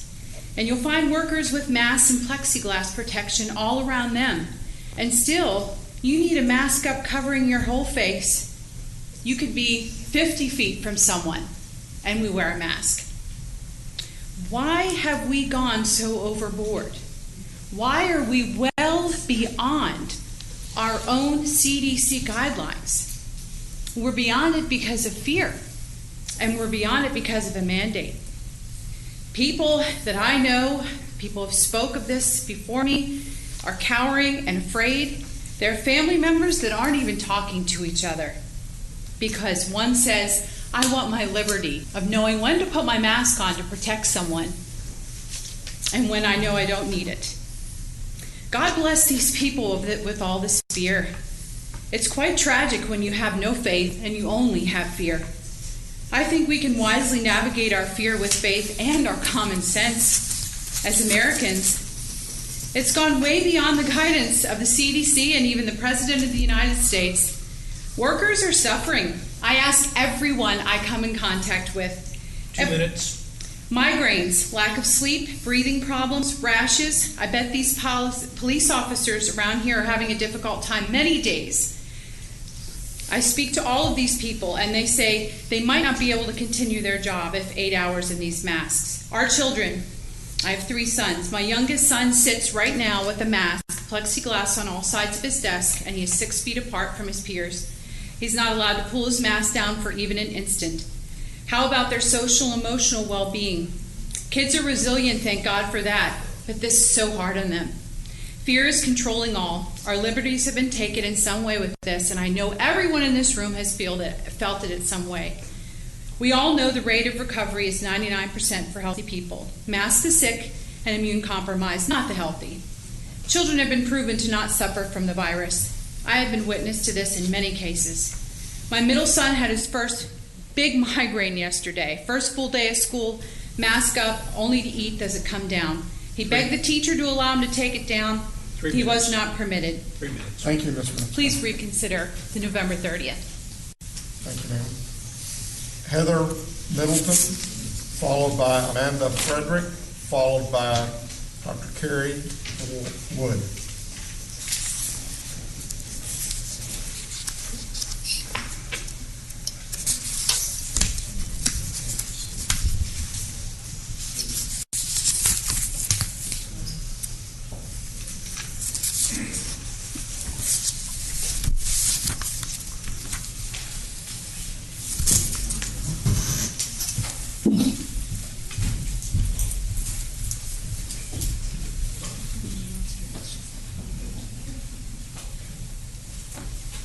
Okay,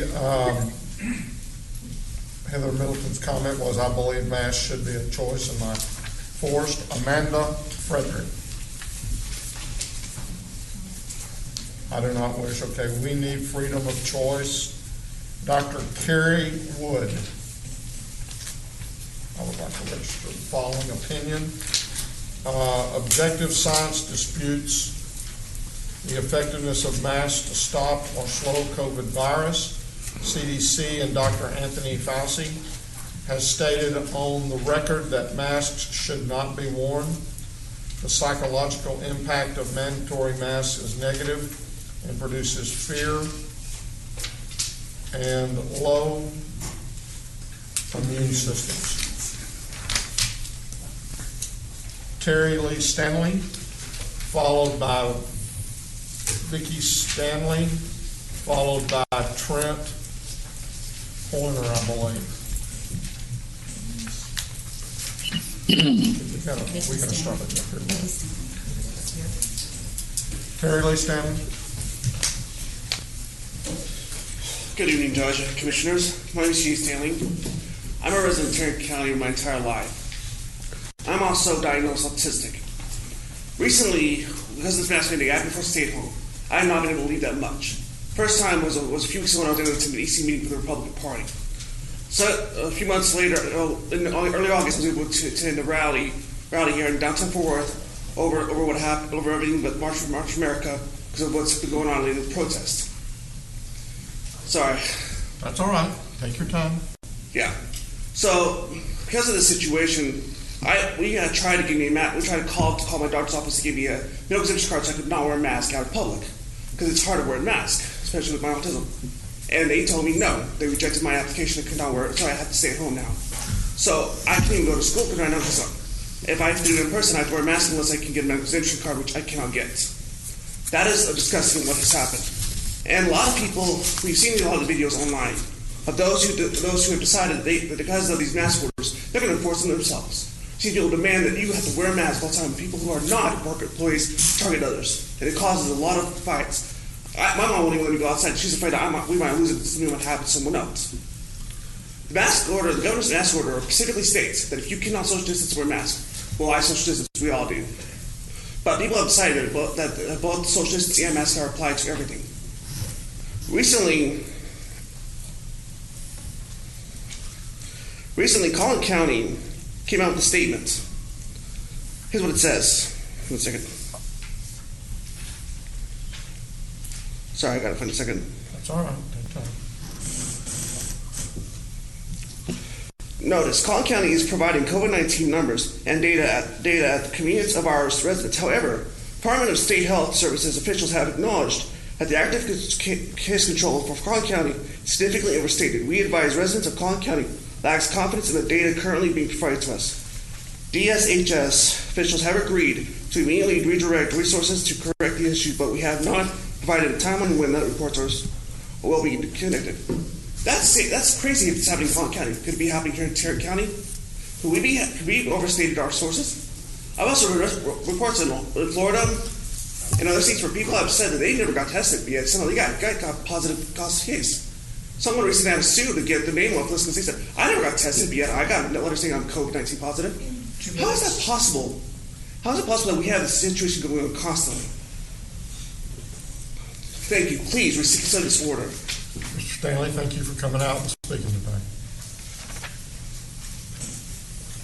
Vicki Stanley, do you want to speak? I noticed that you had, well, both boxes are checked, so go ahead and just. Well, at first I said no, but then I decided yes. Okay.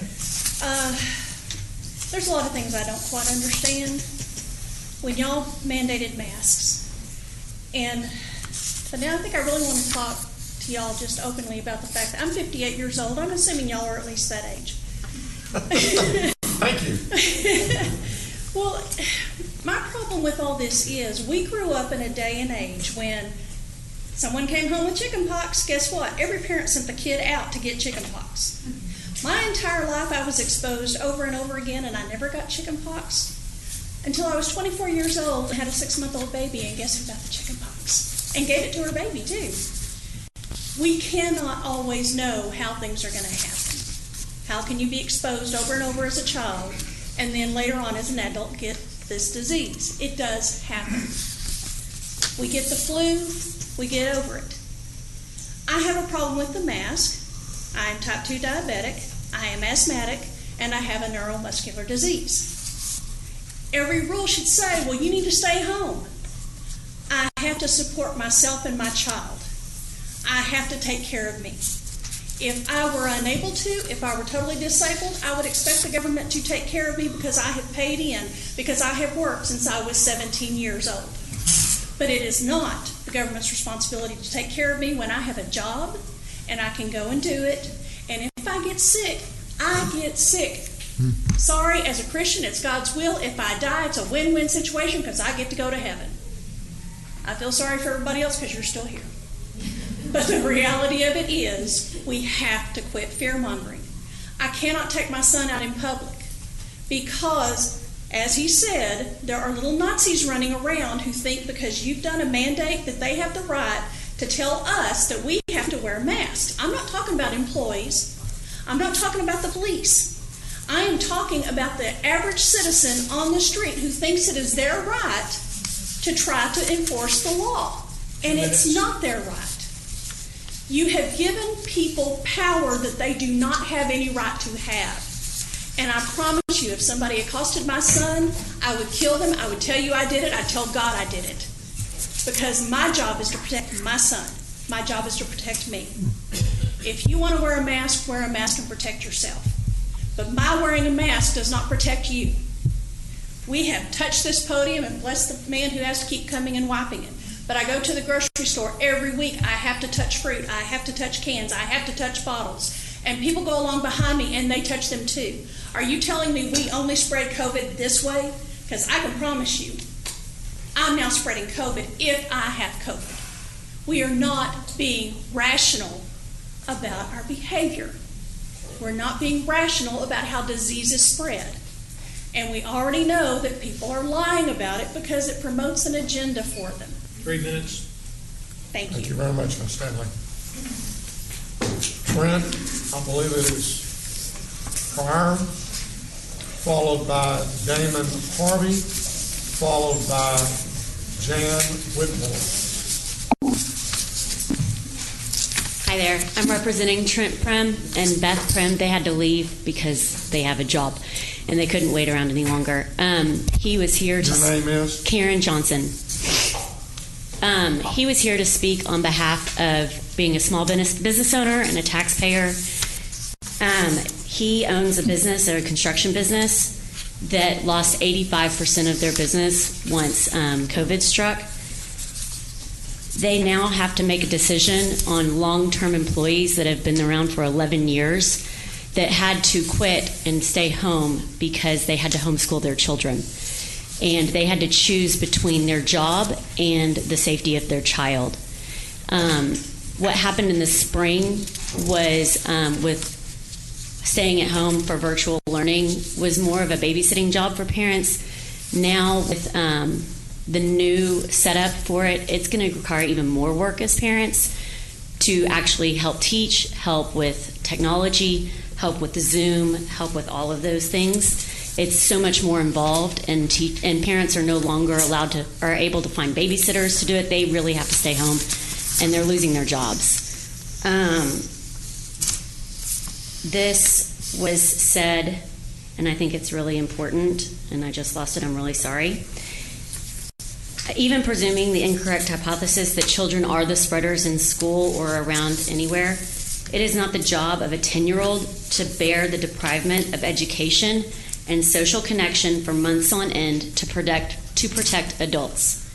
It is incumbent upon adults to protect themselves without sacrificing kids. These kids are experiencing social depravity. They're experiencing malnutrition. They're experiencing depression. Our Cook Children's, my husband's on the board, is experiencing more cases of pulmonary staph infections as opposed to actual COVID cases.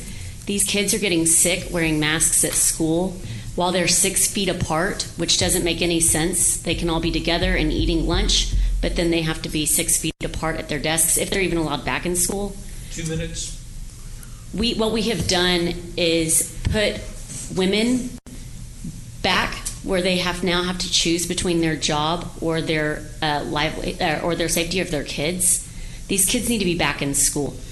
They need to be back where they're safe, back where they can be protected, and where teachers can notice when they're being abused and report it, instead of being at home where they're free to be abused without any reports. Cook Children's has seen so many more cases of abuse, and not just more cases of abuse, but more serious cases of abuse. These children need an education. As a taxpayer, they are my future, and they need to be in school and be educated so that I know when they serve as county judge or commissioner that they are making educated choices for my benefit when I am older and when they are old enough to have a job. This education is extremely important, and so much more so than the spread of what has now we have decided, or CDC has said, is 35 deaths in Tarrant County. And thank you very much. Thanks. You were speaking on behalf of who? Trent Prem. Just Trent. Yes, and okay. Beth Prem, his wife. Yes, they're business owners. Damon Harvey, followed by Jan Whitmore, followed by Mindy White.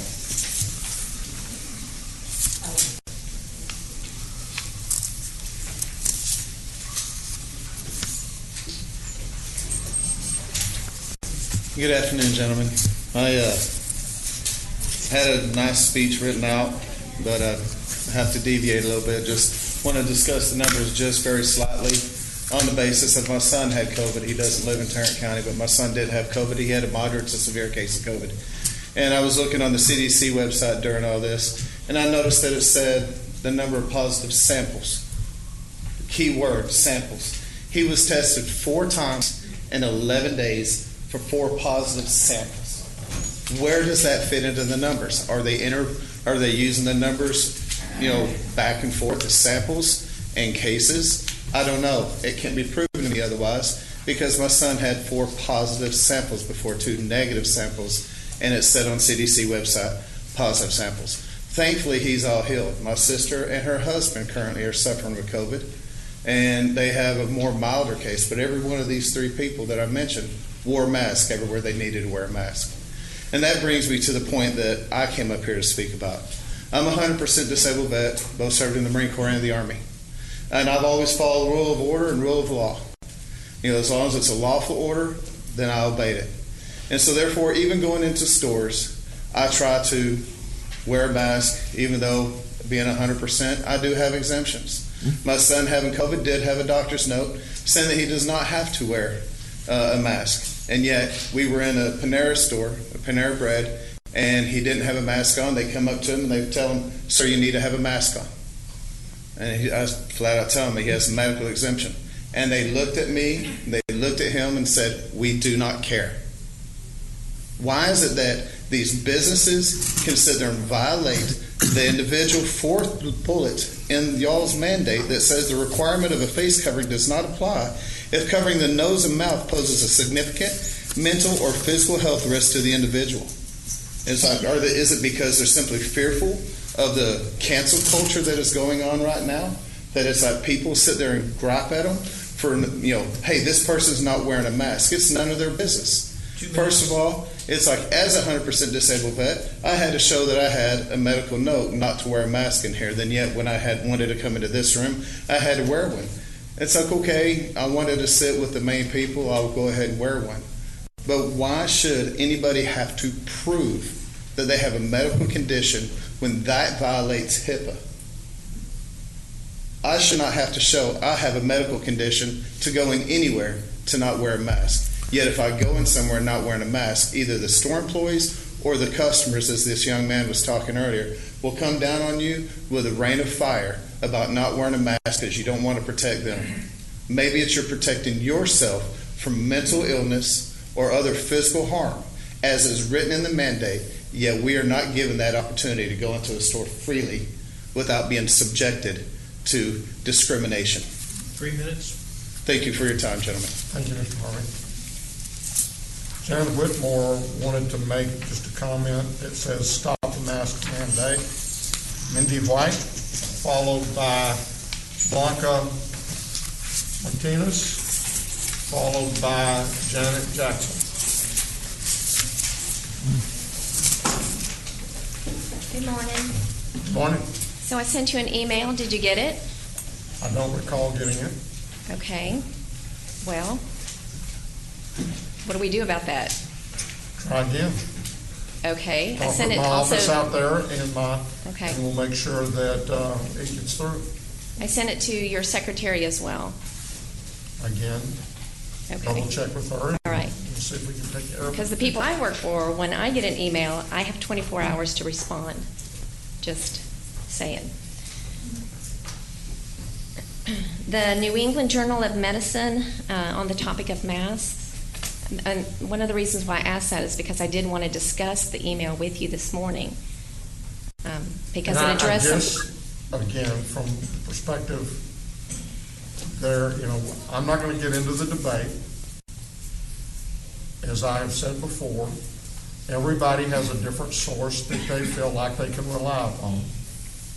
For my purposes, I talk with folks in this area who I respect. Well, how do you know what I'm even talking about if you didn't see the email? When you're talking about the mask policy and you're referring to a study that was done someplace other than right here.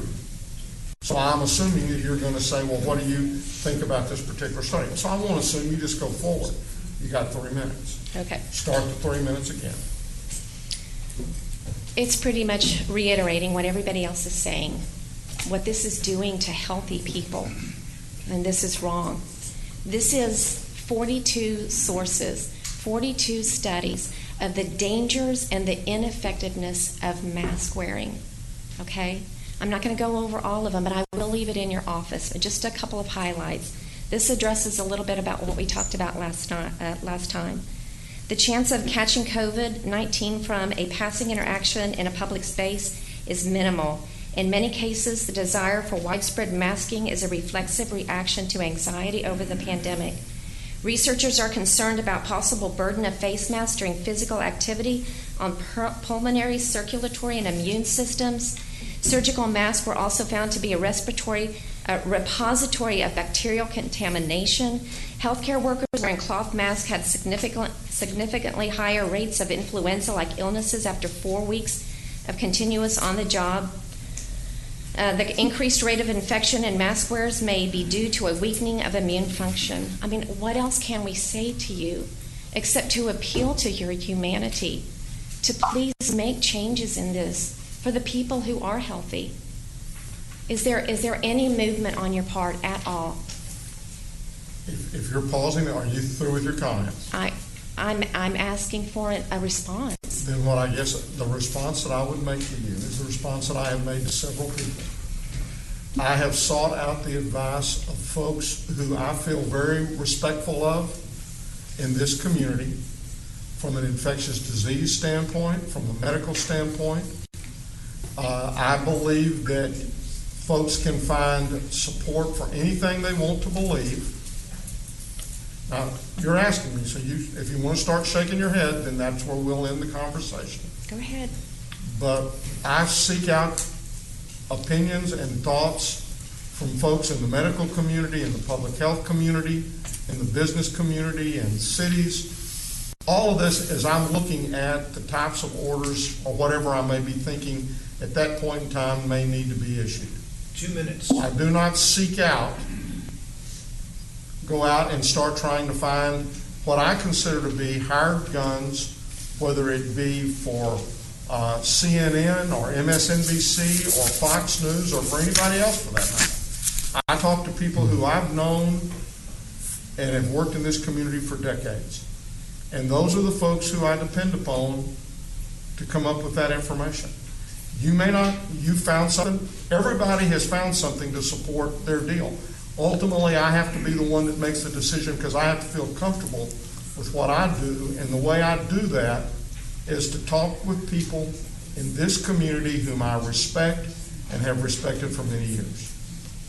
But what about the people that just gave you personal testimonies, the people that you work for, I've had over 40, us? you talked about 42 different, I've had over 42 people tell me that they feel I'm doing exactly the right thing and I'm going forward under exactly the right way to do it.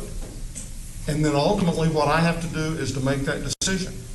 And I make that decision based upon people who I have talked with, and again, people who are in that profession and whom I respect.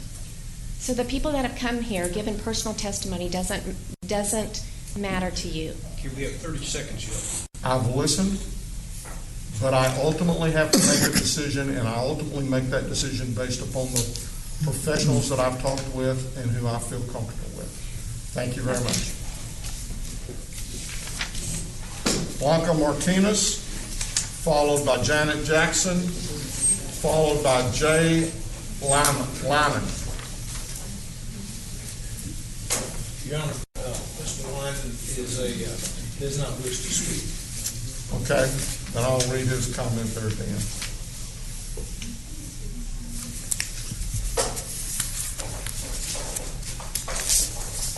You'll need to go ahead and put your sign down. Needs to go down. If you're going to do that. Thank you. Yes, ma'am. Hi, thank you for listening to us and hearing our concerns. I'm here on behalf of myself, but mostly for those hundreds that are outside that were not allowed in the courtroom. There are at least 150 to 200 people wanting to come in here and speak. That tells me that there's a problem. People are beginning to wake up and recognize and realize that there is something wrong with this situation. We are being hoodwinked. We are being deceived. We are being tricked into a mental status. We're being hypnotized into a situation where this is wrong. It's wrong. It's inhumane. We should not be controlled by the WHO or any other communist country or communist non-American haters, Antichrist. That's what we've been doing. We've been taking advice from Dr. Fauci, from Bill Gates, all of which have invested in the vaccinations. And those vaccinations are another plot to destroy America, to destroy our people, to kill. No, we must stand up. They may look big, they may be powerful, they may be billionaires, but we have the power of God. And no demon from hell can come against the power of God Almighty. My neighbor lost her husband just recently, about a month ago. So she didn't get her birth certificate, her death certificate. She's like, where's my death certificate? Well, we got it here. We got it. Your husband died of COVID. It's right here. She said, no, my husband never had COVID. My husband died of diabetes. She didn't speak English, so they figured they can get away with it. My husband died of diabetes. And they go, no, we're going to put COVID. We're just going to put COVID. Everything is cool. No, if you put COVID, I'm going to sue you. 2 minutes. It took 2.5 weeks to get that death certificate because they wanted to lie and put that they died of COVID in Mexico. Another neighbor has family in Mexico, and they said the relative had died and they put COVID. And when they said, no, he didn't die of COVID, they said, we will give you 800 pesos, which is a little different than American dollars, to say that they died of COVID. This is a global problem. And what I'm saying is that we need to, how do we get to this point in America? How do we get to a point where we can be so easily deceived? Well, I'm old enough to remember when we prayed in school. I'm old enough to remember when we read the Word of God and had the 10 Commandments on our doors. And yet somehow we've deviated and let some evil person, some evil demonic situation take away the foundation upon which our nation was founded, which is Jesus Christ and Him alone. 3 minutes. That's how we have gotten to this situation. Let's come back to God. Let's come back to truth. Thank you. God bless you. Thank you. Janet Jackson.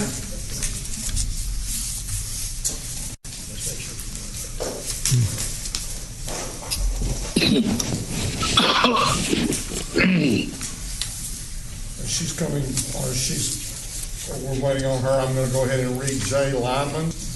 I have written the judge, CPA Whitley, but he has never answered, or he does not ever answer. I have left her a message, by the way, asking her to return my call, and she has not. There is news every day supporting the basis that masks are not beneficial and that the numbers reported in Texas have been consistently misrepresented. Recently, the New York Times reported that 90% of the COVID cases are so mild that the virus is not contagious from those people. Stop the madness, open the county.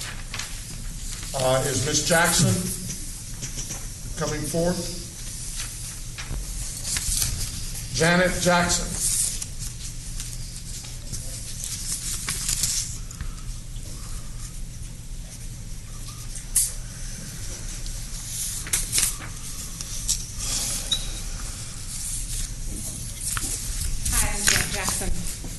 Seems like we've been lied to a lot. A whole lot. That room doesn't look very full to me. Gary Fickus, you went along with this 90-day mask mandate. You who are so afraid and fearful of the virus that you were at a luncheon last week with over 100 people, not masked. But you're so afraid you're going to die. According to Bennington Asia, you should be staying at home, not attending a luncheon for law enforcement. Accountable you will be to the people. You may not run again, but if you do, we will make sure you will not be elected again. The same goes for you, but I don't think you're running again either, Judge Whitley. You are only here to be a tyrant. And yes, I will call it out. I will not mince words. I will not lie in this court. You are a tyrant. You are not a leader. You are an oppressor. And anyone that goes with him is colluding. You were all elected to uphold the Constitution. You all are violating it. This is a spiritual battle.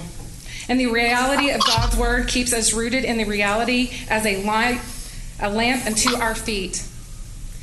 I have never before taken a stand like I have, but I will stand for Christ. I don't care what it costs me. You have continued to do evil, even though people have petitioned you on a regular basis.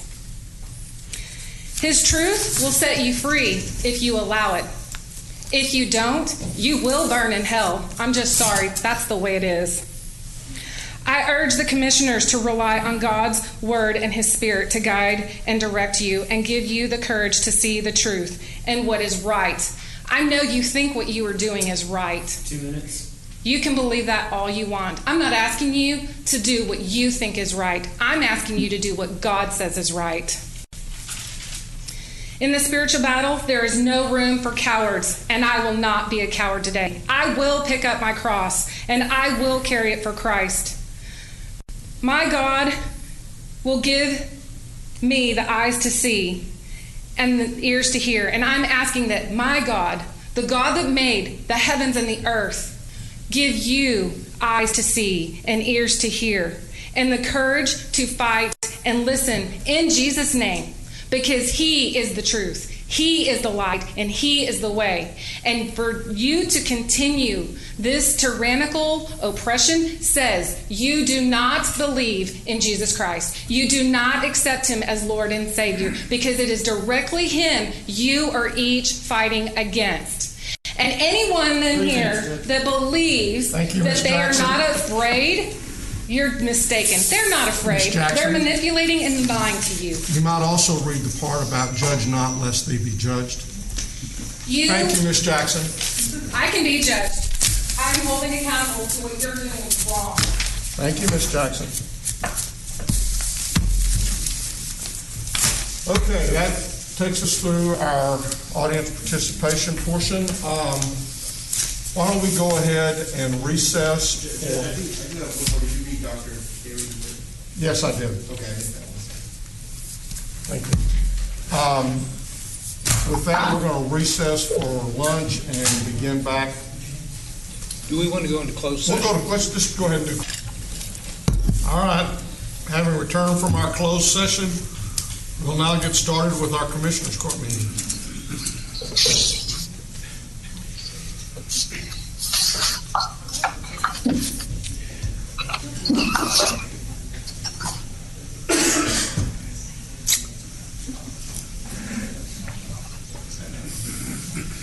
Okay, members of the court, if we can go to the administrator section.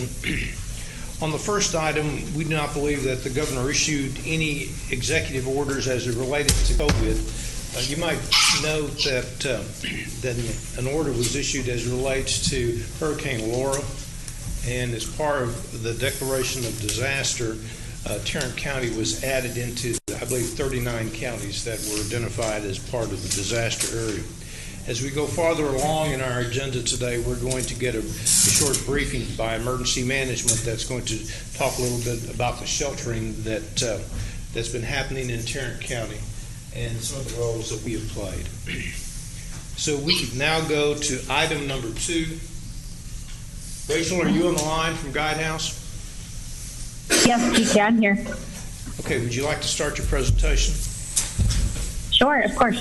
Good afternoon, Judge and Commissioners. As GK said, this is Rachel, and I'll be presenting our deck today. So if we can advance to the project status slide, we'll get started. We'll begin with the week of August 24th to the 28th. We continued our ongoing communication with stakeholders, continued to monitor grant opportunities that would be a good match for the county, continued to support the FEMA project worksheet, as well as our weekly eligibility reviews of NGOs that applied to the county's assistance program. We also continued to monitor new Treasury guidance. And we continued our support for the ILA distribution program through developing materials for the launch of the weekly office hour sessions, which will offer municipalities regular touch points to navigate eligibility questions and other issues that may arise. Moving on to our current key activities, we've drafted a closeout process for the ILA distribution program and completed the development of the materials for the office hours. We will also continue to do that on an ongoing basis. We're also assisting the county in determining the types of documentation that would be required for FEMA submission and assisting in practices to provide that. And on an ongoing basis, we are supporting ILA distribution eligibility reviews, communications to municipalities in that ILA distribution program, as well as the office hours. And we're also supporting the NGO eligibility reviews and any other reviews as needed by the county. The payroll guidance as part of the ILA distribution program is currently on hold as we wait for guidance from Treasury to clarify some of its definitions that would impact this guidance. Moving on to the week of August 31st to September 4th, I'll just do a brief overview of these to avoid any repetition, but in the upcoming week, the Guidehouse team will continue to move forward with a number of ongoing tasks with an emphasis on providing support to the FEMA project worksheet, ILA distribution program, and the NGO assistance program. Our areas for discussion today will be the pillars of focus in the county spend update. Are there any questions on this slide before we move on? One comment as it relates to that slide. we're currently attempting to have Guidehouse access SAP so that they can work with us as we develop the submissions to FEMA. And I believe we're a week or two away from that. I believe on our side, on the IT side in Tarrant County, we're where we need to be. We're just working with Guidehouse's IT division so that we can have that connectivity. So once that happens, Guidehouse is going to be much more active in helping us work processes to be able to submit to FEMA. That's right. Thanks, GK. So moving on to the next slide. This is the Tarrant County Pillars of Focus. This slide is pretty much the same as the previous week's slide, so I'll just provide a brief overview. The county continues to expand testing sites, to issue small business assistance grants, to issue rental assistance and NGO assistance awards, and to review eligibility for its ILA distributions to municipalities. Are there any questions on this slide before we move to the revenue and expenses? So where are we on at permanent testing sites?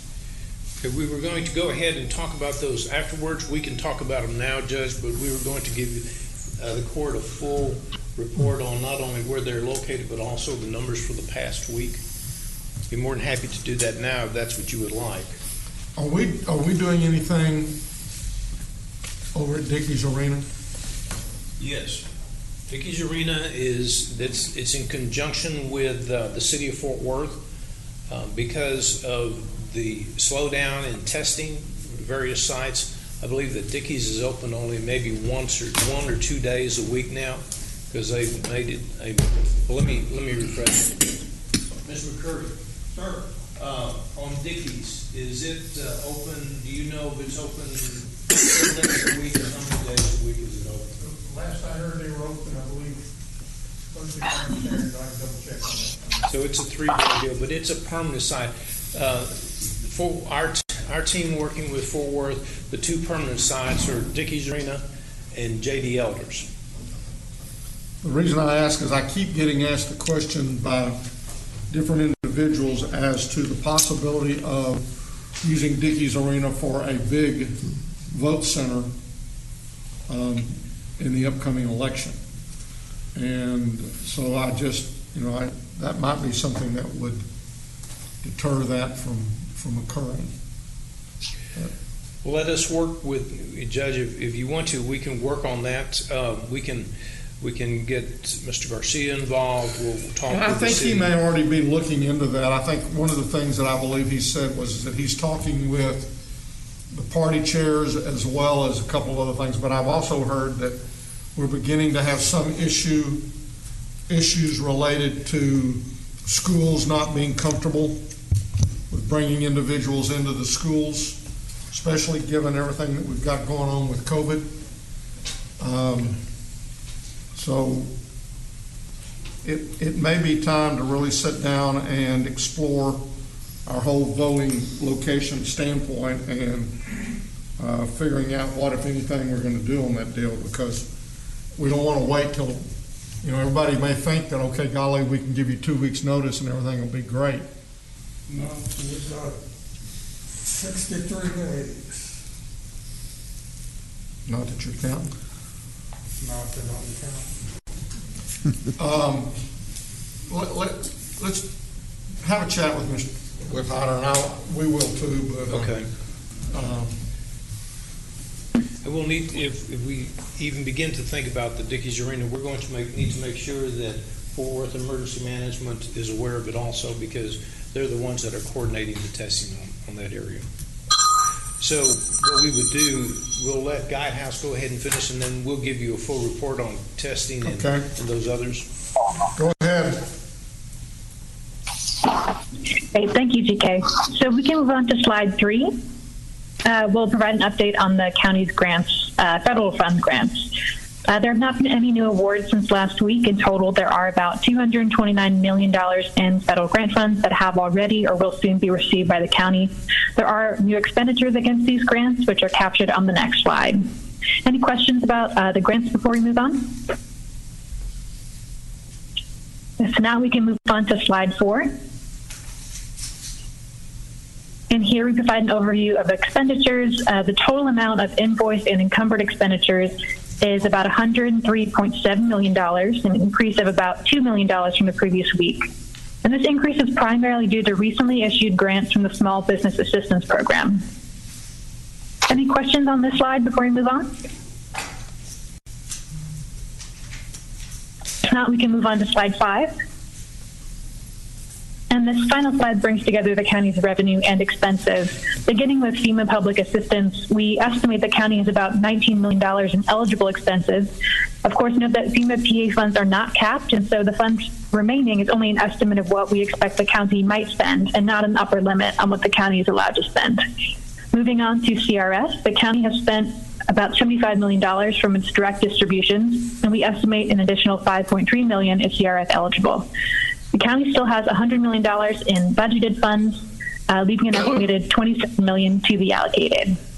And finally, the county has been awarded about $19 million in additional federal funds, which you saw 2 slides ago, beyond FEMA and CRS, of which it has spent about $3.6 million, leaving $15.8 million yet to be spent, but these are earmarked funds based on those specific grant budgets. So in total, the county has spent $103.7 million and earmarked an additional $117.3 million, leaving $33 million remaining. Are there any questions on this slide?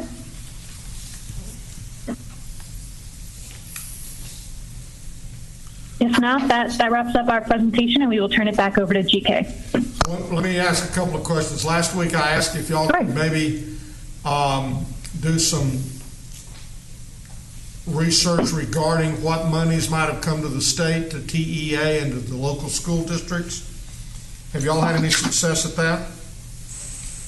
Not quite yet. We've been monitoring, updates from the governor on a weekly basis, but last week was mostly the news cycle was pretty taken over by the hurricane, and so we haven't seen any updates from the state on what they might be doing with those funds yet. But we're hoping to find some soon, or we're hoping to announce some soon. What about the federal government and money sent straight to the schools? That one we haven't done, but we can get back to you on that. Okay. And also, we're 1 week into the 2 week when we thought we were going to have our FEMA applications ready to go. Are we still looking to have a FEMA application in by not next week, but the week after that? I can't speak to the date that the county will have it ready, but I do know that today members of the county staff as well as some Guidehouse staff were on a conversation with, I believe, CEDM about trying to understand their documentation and what would be required, and verifying that what the county has will be sufficient. So they are moving forward.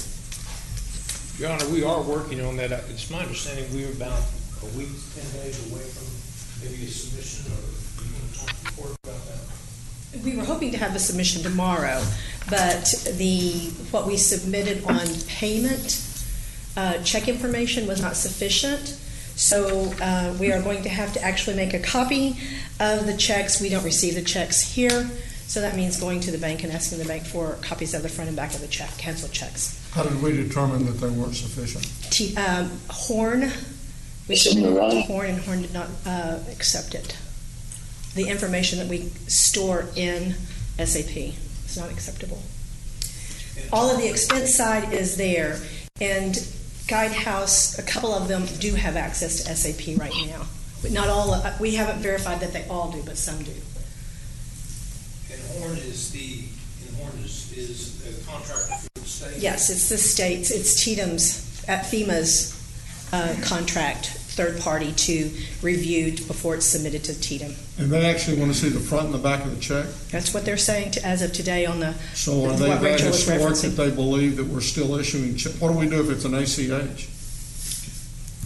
Is there something that comes? That's a Renee's. That would be through access through the banking system. I mean, still, there'd be something that would be recorded through the check register. Well, but it's not actually the check register. I'm sure they'd want to see something actually from Chase. Yes. Access system. Yes, that's what they're wanting. So they're not wanting to see the front and the back of the check. They're just wanting support of the disbursement. From my understanding, if Travis was on the phone call, Rachel, were you on the phone call today? Is that what they were saying from T? Unfortunately, I wasn't. That was John, but I can look into getting an update on that. I know that it's going to be very laborious to be able to get all that information. I do know that. So from the auditor's office, it was the grant department who was on the phone call, so they're aware of what needs to be done. Russell? Russell Put was that on the list of things that we ought to be talking to our legislators about, because if they're still operating under the thing that we're going to take the canceled check and make the front and the back of it, they might want to come up to the 20th century. Because are we issuing that many checks like that, actually, where we've got a physical check? Well, Yes, these are one-time vendors. We still issue a lot of checks, so the majority would probably be a check. I don't know anything about this until now, but I can't believe that there's not some way to get those online. But again, we'll just have to talk to the bank. And I think Patty and Matt were on the phone call, and I believe they are going after it right now. So I have numbers here for T8000. That's our disaster fund, where it's just a holding for all of the expenses that are happening. And I just have a brief summary. The auditor's office and the budget office met last week, and all of this money will have to, every expense that happens in the T8000, I just want to give you this first, everything that's happened there will have to move over to either the FEMA grant that's being created for us right now or CARES. In moving that money from one place to another, it loses the paper trail the auditors need for the outside audit unless they are very diligent to make sure everything is there. So again, it's a large endeavor on the auditor's part to make sure all of that information is there. So while we've identified, the actual movement hasn't happened, and will take a little while for that to happen. So with yes, and that has always been the hope. We created a nightmare for ourselves by putting it in the 8,000 account. Well, yes and no, because if it was in general fund, it'd be a bigger nightmare. So identifying it over into one location was the appropriate thing to do. It's just now, how do we get it over to where it needs to be so that there is a trail for outside audit? It's not. It's doable. This is for me getting too deep into the weeds. I know that, so y'all just live with it. Why couldn't it basically be receivable from the government? It's either going to be FEMA or it's going to be CARES use money, and it'd be a suspense account with the same deal, and then it's going to just be transferred over, but all of it would be right there. It's the backup that's attached. That happens in SAP, and when you journal entry it over, it loses that direct backup. And so for the backup to be available where it needs to be is going to mean there's a lot of work involved. So for instance, when we cut a check, the invoice is attached to that payment in SAP, and you can pull up the invoice and other supporting documentation in SAP electronically. When you move that via journal entry, all of that paper that has been imaged in SAP wouldn't necessarily go with the journal entry. No, but if you had that central account that the auditor would come in, and they're gonna be auditing CARES, they're gonna be auditing FEMA. If all of those expenditures were in there and you did a random sample of those expenditures within that account, they have to be able to see the backup. So. Well, I understand that, but if you audit the centralized account where all the backup is, then in effect, maybe you have done enough for a random sample that will allow them to take that and then therefore be able to clear their FEMA audit requirements, their CARES, their housing, their whatever, because we've now looked at where all of the disbursements are going to go through, and that's where all the support sets up there, and then you journal entry out on a collective basis versus on an individual basis. Is this something you all might like to have a sidebar conversation about? I would, yeah. So to add to that, there's purchasing involved also. So you have your POs and your recs, and all the backup is there. So we'll talk about that at a different time. Well, and maybe just get the auditor in and see if we can't do something that would prevent that from outside auditor. The outside auditor. We're talking to the outside auditors because their entire audit this year is going to be virtual. So we are already addressing that. We have the same issue with IT allowing the outside auditors, Deloitte, to access SAP remotely. And so we're on top of all of that to try to make that happen. So that's all I can tell you today. Okay. So let's talk a little bit about testing. So as you know, we have two permanent test sites, one in conjunction with TDM, and that's located at North Richland Hills H2O.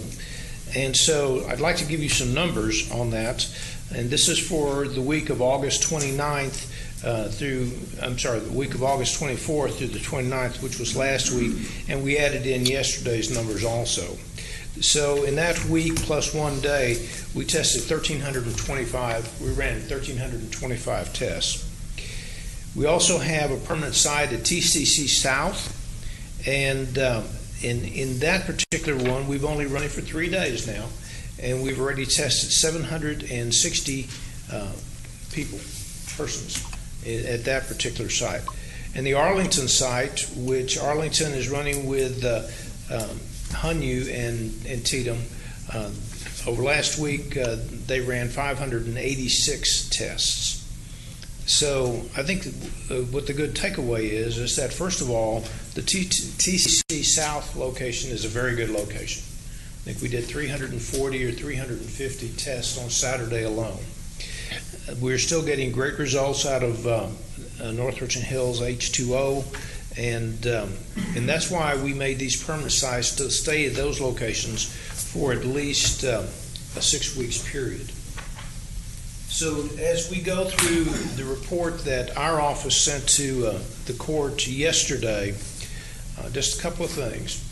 First of all, on the small business assistance, I know that you can see that report. It's a report that looks just like this.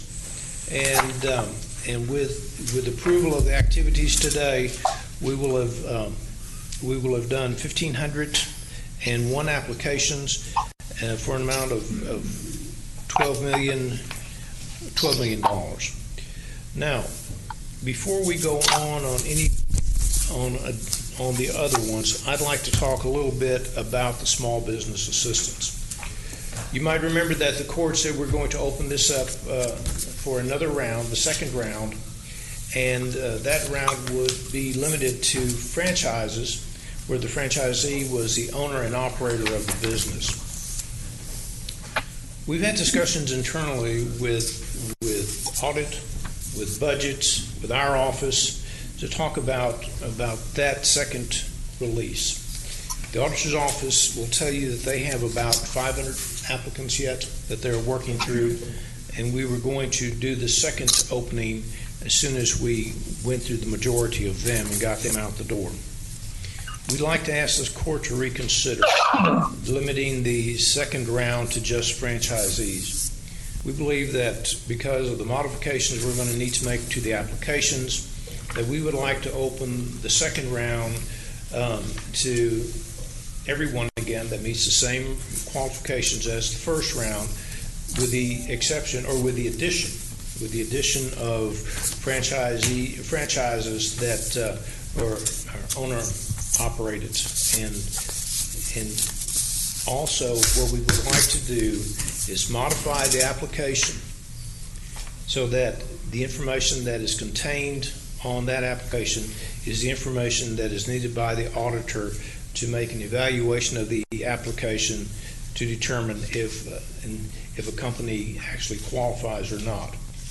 And then finally, third part of this would be, you might remember when we first started the small business and we said we're going to cap it at $10,000. We still want to maintain that cap, but we thought that we didn't know we were going to have applicants that would actually exceed the $30 million that we've allocated for this. We think that there's going to be plenty of money in that, and what we'd like to do is, on the second round, when an applicant is qualified, and let's say that that amount is $10,000, that rather than waiting till the end to see if we would have enough money to fund everybody at the amount that they qualify for, we would ask that you allow us to go ahead and make that payment of $10,000. We believe that we'll have sufficient monies in order to do that for the remainder applicants. You would be dealing with a different universe of people than were funded in the first round. I'm sorry? People who got payments in the first round would not be eligible for payments in the second round. That's correct. And basically, the only qualifications are is their business location must be in Tarrant County. Must be in Tarrant County, and there's going franchise would be wherever their franchise office or location is. It's got to be in Tarrant County. That's correct. That's correct. Outside of Fort Worth. Outside of Fort Worth. Yes, sir. Yes, sir. And if you would agree to those three stipulations, I would ask that you give us a Commissioner's Court order for us to move forward on it. So moved. Second. We have a motion and a second. Any discussion? Please vote. Commissioner Johnson? Yes. Motion passes Renee, unanimously. do you have any comments you want to make on this? Okay. Okay, so we can now talk to turn to rental assistance. And we've received 646 applications. We've approved 334. We have if there's a 3-month allocation, it's about 1.1 million. If it's a 4-month, it's about 2.3 million. We do have a large batch that we're going to be bringing in next week because we've received over 100 applicants this week now that we're working for next week. And that's for what? Rental assistance. Okay. Rental assistance. For a non-governmental assistance program, we're going to have some court action, and so when we get to that point, Kristen is going to give you an update on that. We've already done the municipal distributions, and once again, the chambers, we have 10 chambers that have asked for funding. That funding is a total amount of $43,000.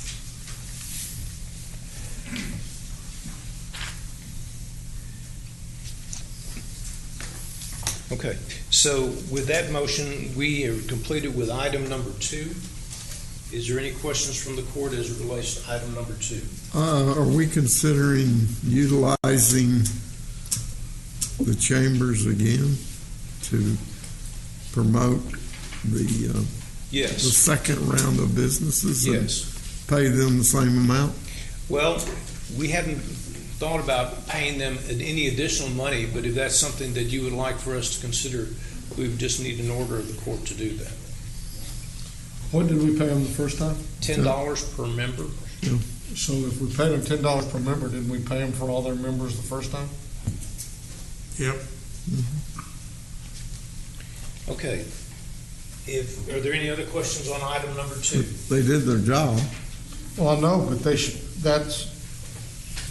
did what we asked them to do. Now we're going to ask them to do it all over again. Okay, we can go to item number. I'm sorry. Hold it. I'm sorry, I was talking to the. We got a lot of them, though. We got a lot in the first round. Well, some of them were doing their business the first round because we got them in there, and then we denied them because of the franchise part of the deal. Well, some of it, yeah. I was just told that those contracts with the chambers go through the end of the calendar year, fiscal year calendar year. It was still December 31st, so it was for the body of work that they do through this. Okay. It was for the body of work that they assisted with, including rental assistance, any Care for Tarrant program through December 31st. Okay, send them out. See what they say. Okay, we're now going to move to item number 3. And Kristen, are you going to make that report? Good afternoon. So there are 3 agenda items. Before that, I will go over an update on the NGO program. So this is the chart that I'll be going over. There are 2 highlighted yellow amounts on that chart. That is behind your, it's in your Cares for Tarrant program report that GK started.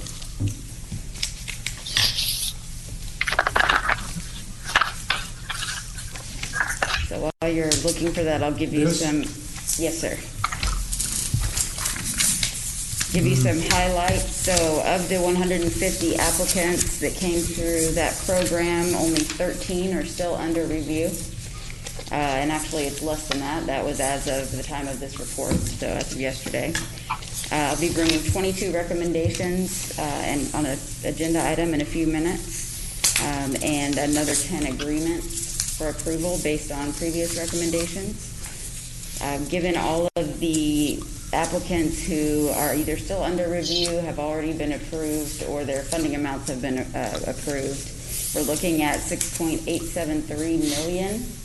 And when you add to that 2 agreements, one of those pending approval today, that did not come through the application process, but that will be funded through the NGO pillar. That was the Clayton Youth Enrichment program that was approved last week, and another that I'll be bringing to you today. That brings the total for NGO funding to $7.9 million of the 20 that was allocated to the program. And again, the Clayton, is that, we're funding them based upon employees, or are we funding them based upon locations, or what? So the Clayton Youth Enrichment was approved last week. That one is for students who will be supervised in their virtual learning environment. They're providing supervision and then after school activities. That is a per child cost. What you may be thinking of is related to the YMCA request that I'll be presenting in an agenda item today. You're going to present that, okay. Yes, sir. You might remember that Clayton was the program where Clayton became the fiscal officer for 3 or 4 other nonprofits. And we're sharing that cost with the city of Fort Worth. Those students that live in Tarrant County but outside, then we would pay that, and the city would pay those that are residents of the city. That's correct. And then behind this report, you also have a list of all 150 applicants and the status of those applications. So I'll answer any questions you have over that information. So after today, we only have 13 more NGOs that we need to review yet. So, and then we'll have the first review and everything to court. Yes, our goal is to have everything finally approved through court by the end of this month. Could be sooner without court on the 22nd. There may be a couple agreements on the 29th, but we hope to get those wrapped up very quickly. Okay, once you finish with that, are those checks, is it just a matter of writing a check? Or does each application have to be verified through the auditor's office? Yes, so there is a process that involves the auditor's office. That process has already begun for the agreements that you have already approved. So it's a pretty streamlined process. Most of the documentation happened at the beginning, up front, which is why the review took some time. So after the agreement is approved for each agency, they will submit a request for any previously incurred expenses that they were awarded, because we already have all the documentation for that.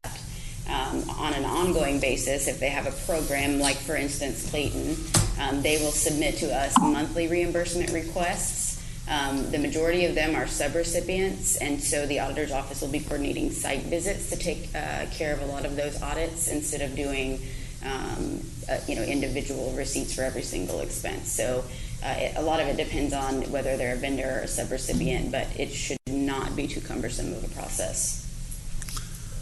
It won't be like the small business? I am not intimately familiar with that program. Well, will it be as complicated as timely as this? Right. What will happen is that these entities have accumulated some expenses already, And so we'll make sure that those expenses are correct, and then we will issue a check for all of those expenses. And then as they incur additional expenses moving forward, they will bill us, and the auditor will verify the bills. She'll make site visits and things like that. But then we will be issuing ongoing reimbursements, I guess probably on a monthly basis. So the money's going to come out really pretty quick initially to cover all the expenses that they have already incurred. We've made it as simple a process as possible for the recipients. Okay. And I'm happy to discuss it in more detail if you'd like offline or at any time. Okay, so that concludes my report. If you have any other questions, I'll move on to the agenda items. If you do not have any other questions, I mean. Let's go to item. Okay. Item 3 is a request for approval of agreements with Tarrant Area Food Bank, Child Care Associates, United Way of Tarrant County, Safe City Commission, Community Enrichment Center, Common Ground Network, Mother's Milk Bank of North Texas, the Art Station, the Wellman Project, and Helping Restore Ability for the distribution of CRF as part of the NGO program. Move approval. Second.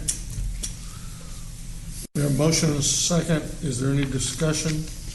And these are based upon the applications that they... Yes, sir. These are based upon their applications and the recommended funding amounts that were approved in a previous Commissioner's Court. Okay. Any other discussion? Please vote. Commissioner Johnson? Yes. Motion passes unanimously. Okay. The next item is a request for approval of an agreement with YMCA of Metropolitan Fort Worth for unemployment support related to COVID-19. And this is what you were talking about earlier, Judge Whitley.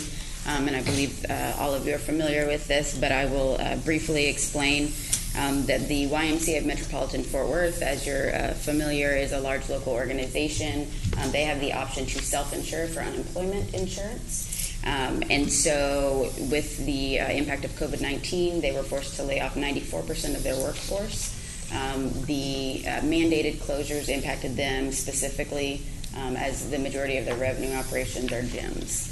And so they have they are experiencing close to $2 million in unemployment claims above their $60,000 that they budget annually.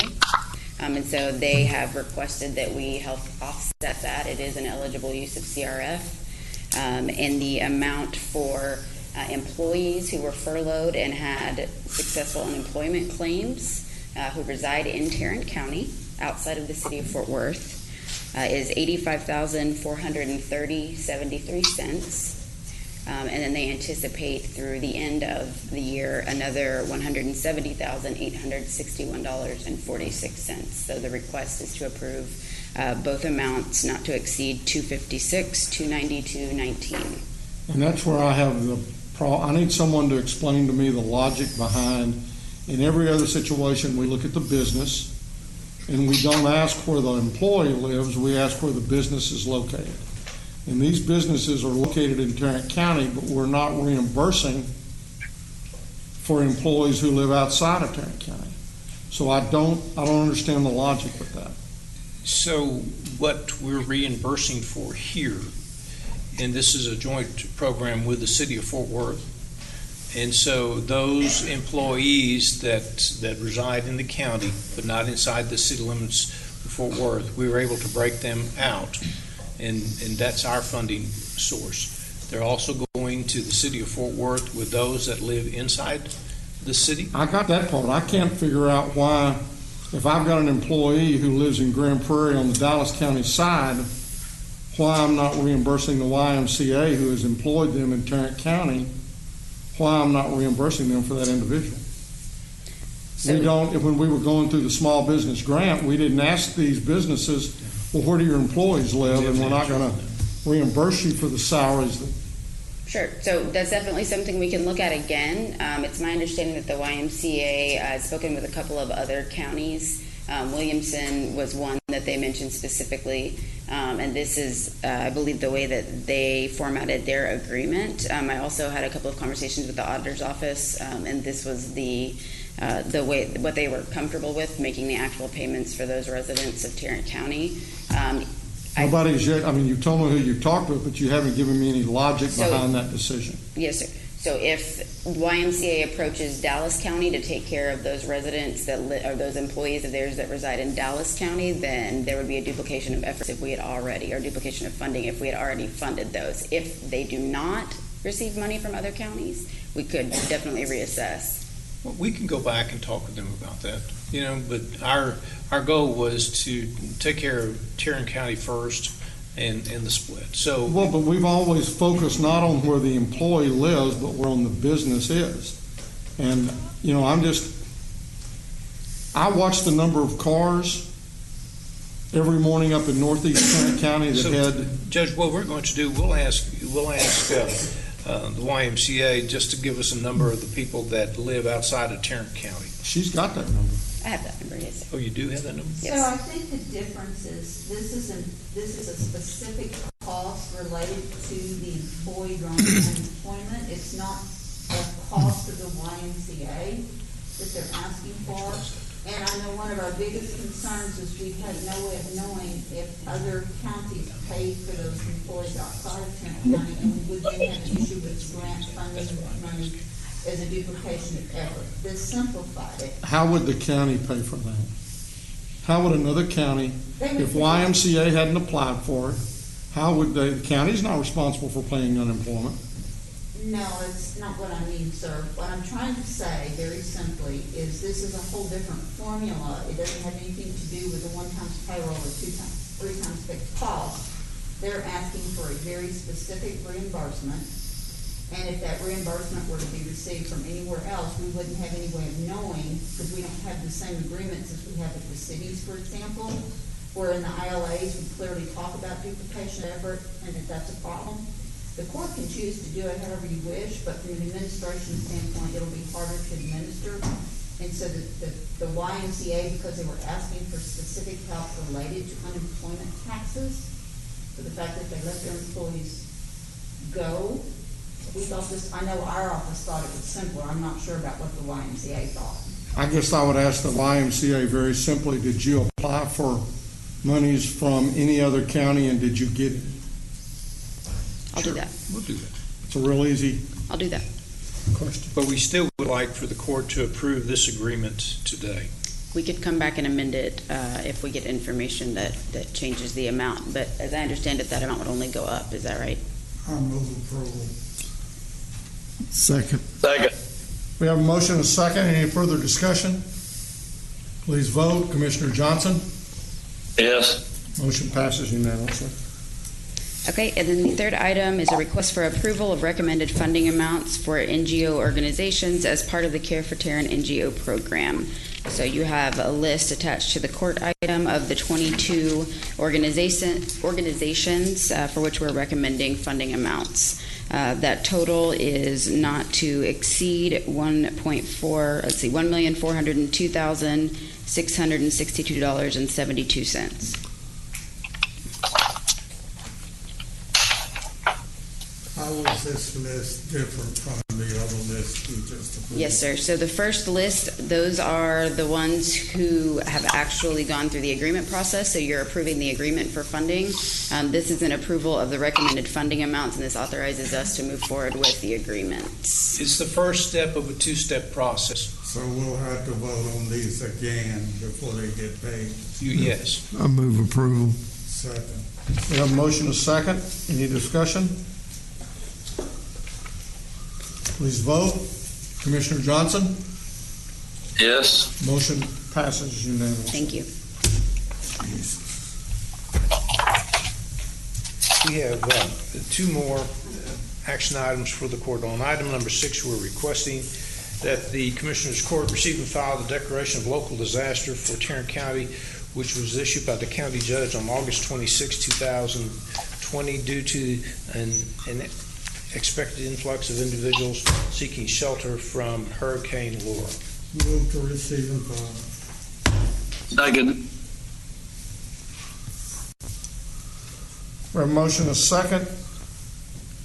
Okay, I want to just be sure I understand, because This was the declaration of a local disaster. Don't they have to ratify it instead of just receiving and filing it? The second, we're going to receive and file your order on this action, and the next agenda item is to approve the extension of the declaration.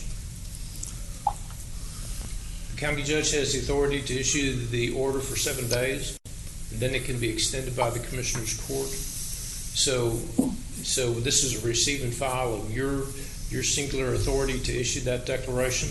Okay, I guess I was under the impression that somewhere in here they had to ratify the order. What they're going to do, what we're going to do is ask the Commissioner's Court, after we receive and file this, we're then going to move to item number 7. Which extends it. Yes. But we still haven't ratified it. I believe we have to ratify this order. No, Judge, you have the authority under the statute to issue that original declaration. You issue that declaration, and so there just has to be a extension and consent by the court to extend that past 7 days. Okay. And so that action in itself is ratification of your. The receive and file is the ratification. No, so the extension. The approval of the extension. Absolutely. Okay. Please vote. Commissioner Johnson? Yes. Motion passes unanimously. Okay, in item number 7, we're requesting that the Commissioner's Court approve a resolution which extends the declaration of local disaster issued August 26, 2020 for Hurricane Laura for a period of 30 days. Move approval. Second. We have a motion and a second. Any discussion? Please vote. Commissioner Johnson? Yes.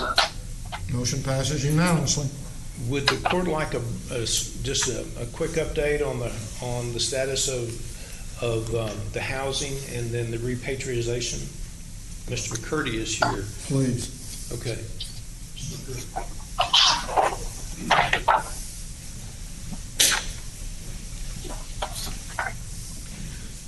Good afternoon, everybody. I've been doing this for a really long time. This has been the wildest year I've ever seen. So we're doing lots and lots and lots and lots of stuff. Hurricane Laura came across the coast in Louisiana last Tuesday, almost 3 years to the date that Harvey came ashore. So it was kind of interesting to see those there. Came across at Cameron Parish near Lake Charles, did extensive damage. There was quite a bit of damage also done in the Texas coast up around the Golden Triangle of Orange, Beaumont, and Port Arthur, and a lot of damage in those particular areas. On Tuesday night into Wednesday morning, the state of Texas called up and asked for assistance in housing evacuees that they had been moving out of the Gulf Coast area. Fort Worth stepped up, Dallas stepped up, the originals stepped up and took housing people. Now the big problem this time was, in tradition, we would do what we call a congregate shelter, where we'd take them to a gymnasium or somewhere and just house 100 people on the gym floor. Well, due to COVID operational constraints, we can't do that anymore, so they wound up going to hotels. So on the Tarrant County side, Fort Worth picked up 2 hotels, the Sheraton and the Embassy Suite, both here in downtown, and housed just right at 500 people overnight for several nights. They were brought up by bus, and then some came up on their own private cars. So they have, get this stuff right, they moved several bus loads back on Friday of last week. Had some that were still left over because they couldn't return to the coast because of damage. This afternoon, or this morning at about 10 o'clock, they shipped back another 18 people back to the coast, either to Port Arthur or to Beaumont. Orange is still having some issues along with Vidor and some of the other areas right in Jefferson County. So Fort Worth currently has just about 250 people left, mainly at the downtown or at the downtown Sheraton. The state of Texas has also opened 3 additional shelters in the city of Fort Worth that they are managing, 3 different Holiday Inns, and I don't have their addresses, but they are here in the city. Also in the county, Arlington opened up a shelter real early on Wednesday and has been housing people there. Bedford and Hearst both have state-operated shelters in smaller hotels throughout their community, but no, I don't see any numbers beside theirs, so they're just there in case they're needed. The big operation has been in the city of Grapevine. The Gaylord Hotel has approximately 1,700 people in residence there. The state opened that one up. City of Grapevine Emergency Management Operations been working there with American Red Cross, Grace, the disaster relief folks there in Grapevine, Tatum, and we've from the county we've been in there to assist also. So they're still there. They're have room guarantees till Friday, so there'll be a large movement out. It's just been kind of a different thing. We've been very fortunate that we've had some really good participation with our local communities. And as it stands now, a large majority of these folks will be heading back. Most of the people we have in residence now are self-evacuated. They came up on their own vehicle or rode with other people. So the way home shouldn't be hard. It's just, will they be able to go back? We're understanding that Texas is working with Louisiana to come up with more localized shelters down along the coast and in closer to where they've come back or come from, to where they can go back home and be closer to home, to where they can be sheltered and then possibly go in and work in their house during the day and then come back to shelter, rather than being 8, 10, 12 hours away by car. Do you have any questions? No. Thank you.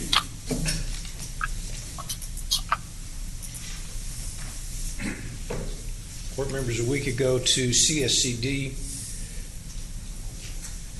Item number 1, we're requesting that the Commissioners Court approve interim funding for the Direct and the RISE court programs for the fiscal year 2021 for a period not to exceed 90 days. Your court communication outlines the RISE program, if it went 90 days, it would be $40,000. The Direct court program would be $45,000. We anticipate getting state funding, which will reimburse us for any expenses.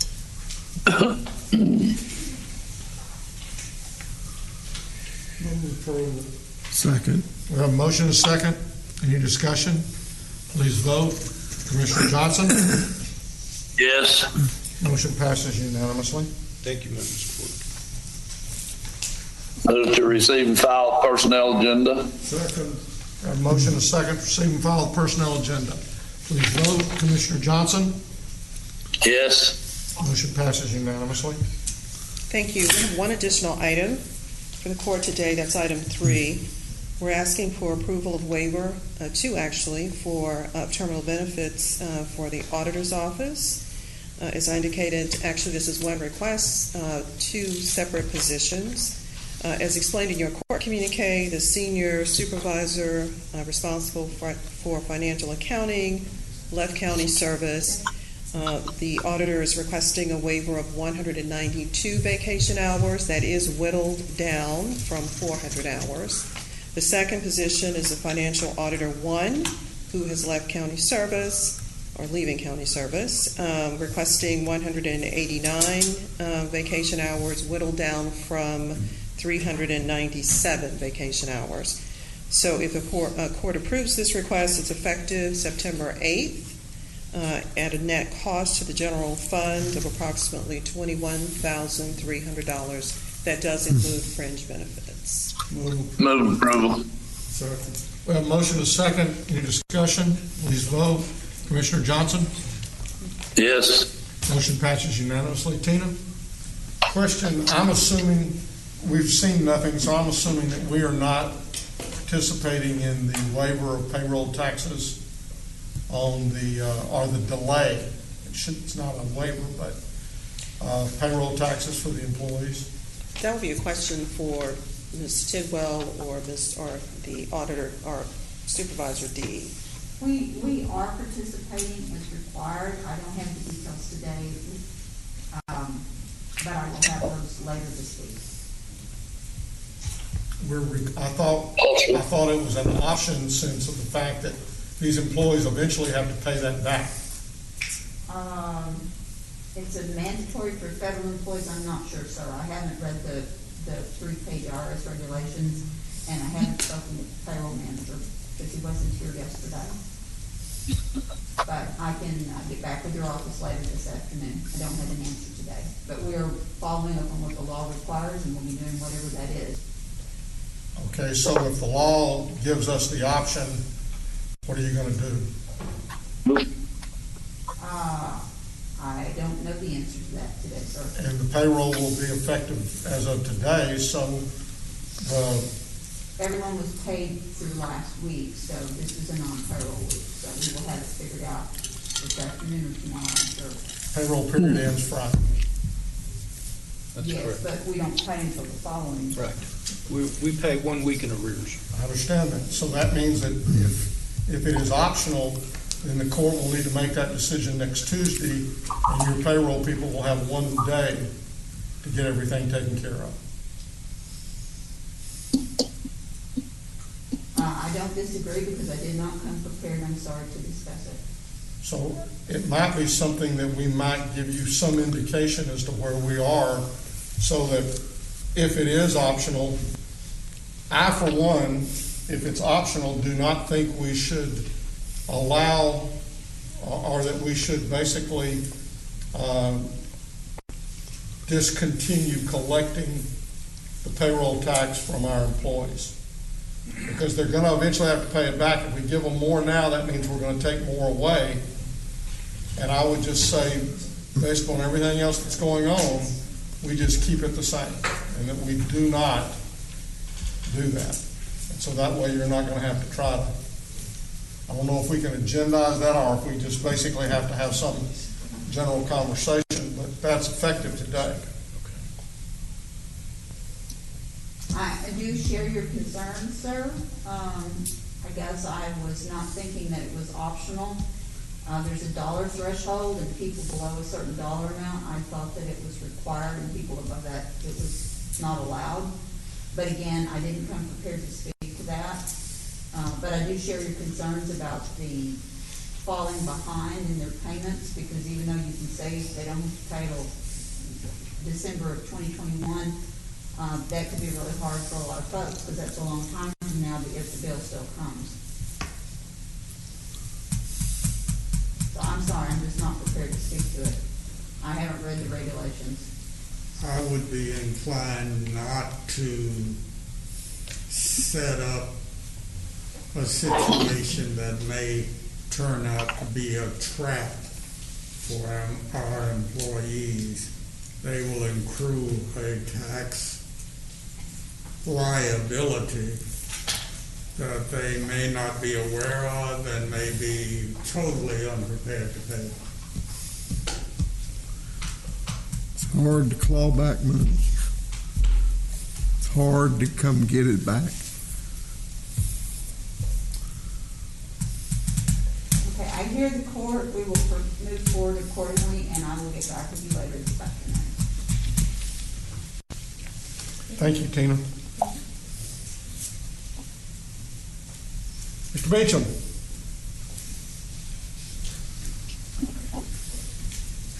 Close. We have 2 items for your consideration this afternoon. Our first item is a bid award recommendation for RFQ 2020-147, RFQ for gas and oil mineral asset management services for county-owned properties. Recommendation be to award per the terms of the contract awarding to Argent Mineral Management. If this item is approved, we'll also seek a contract approval from the court. Move approval. Second. We have a motion and a second. Any discussion? Please vote. Commissioner Johnson? Yes. Motion passes unanimously. Last item in regards to RFP 2015-144. This is an RFP for cloud-based electronic health record system for the Public Health Department. Public Health is requesting that we extend this contract until December 31, 2020. Existing contract expires September 5, 2020. To ensure optimal client care without interruption, we have plans to complete this sometime after the start of the fiscal year. Move approval. Second. We have a motion and a second. Any discussion? Please vote. Commissioner Johnson? Yes. Motion passes unanimously. Thank you. Are there any appointments today? Yeah. Yes, Your Honor. Go ahead. Got a bunch of them. To the Grand Prairie TERS number 1 board, I would appoint Jeanette Martinez. Okay. I have I'll second. To appoint to the Haslett TERS #1 board Rebecca Barksdale. So we have a motion and a second to appoint both of them. Yeah. Yes. Any other appointments? Please vote. Commissioner Johnson? Yes. Motion passes unanimously. We have before you the claims, including the addendum. Move approval of the claims, including the addendum. Second. We have a motion and a second to approve the claims, including the addendum. Please vote. Commissioner Johnson? Yes. Motion passes unanimously. I think we've done all of our briefing items. Yes, Your Honor. Just a note, next Tuesday, we're going to be bringing the tax rates and the budgets for approval for JPS, for Tarrant County, for the emergency services districts, and the tax rates for the hospital district and Tarrant County, and salaries also.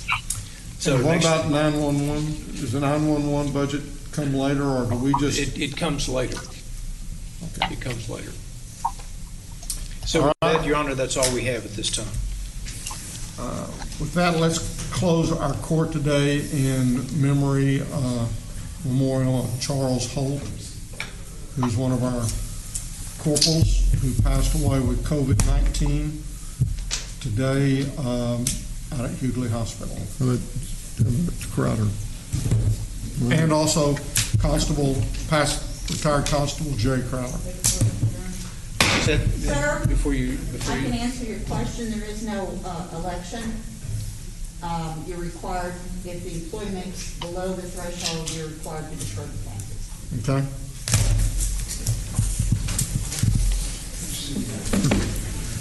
I guess we'll be getting a little extra money. We will.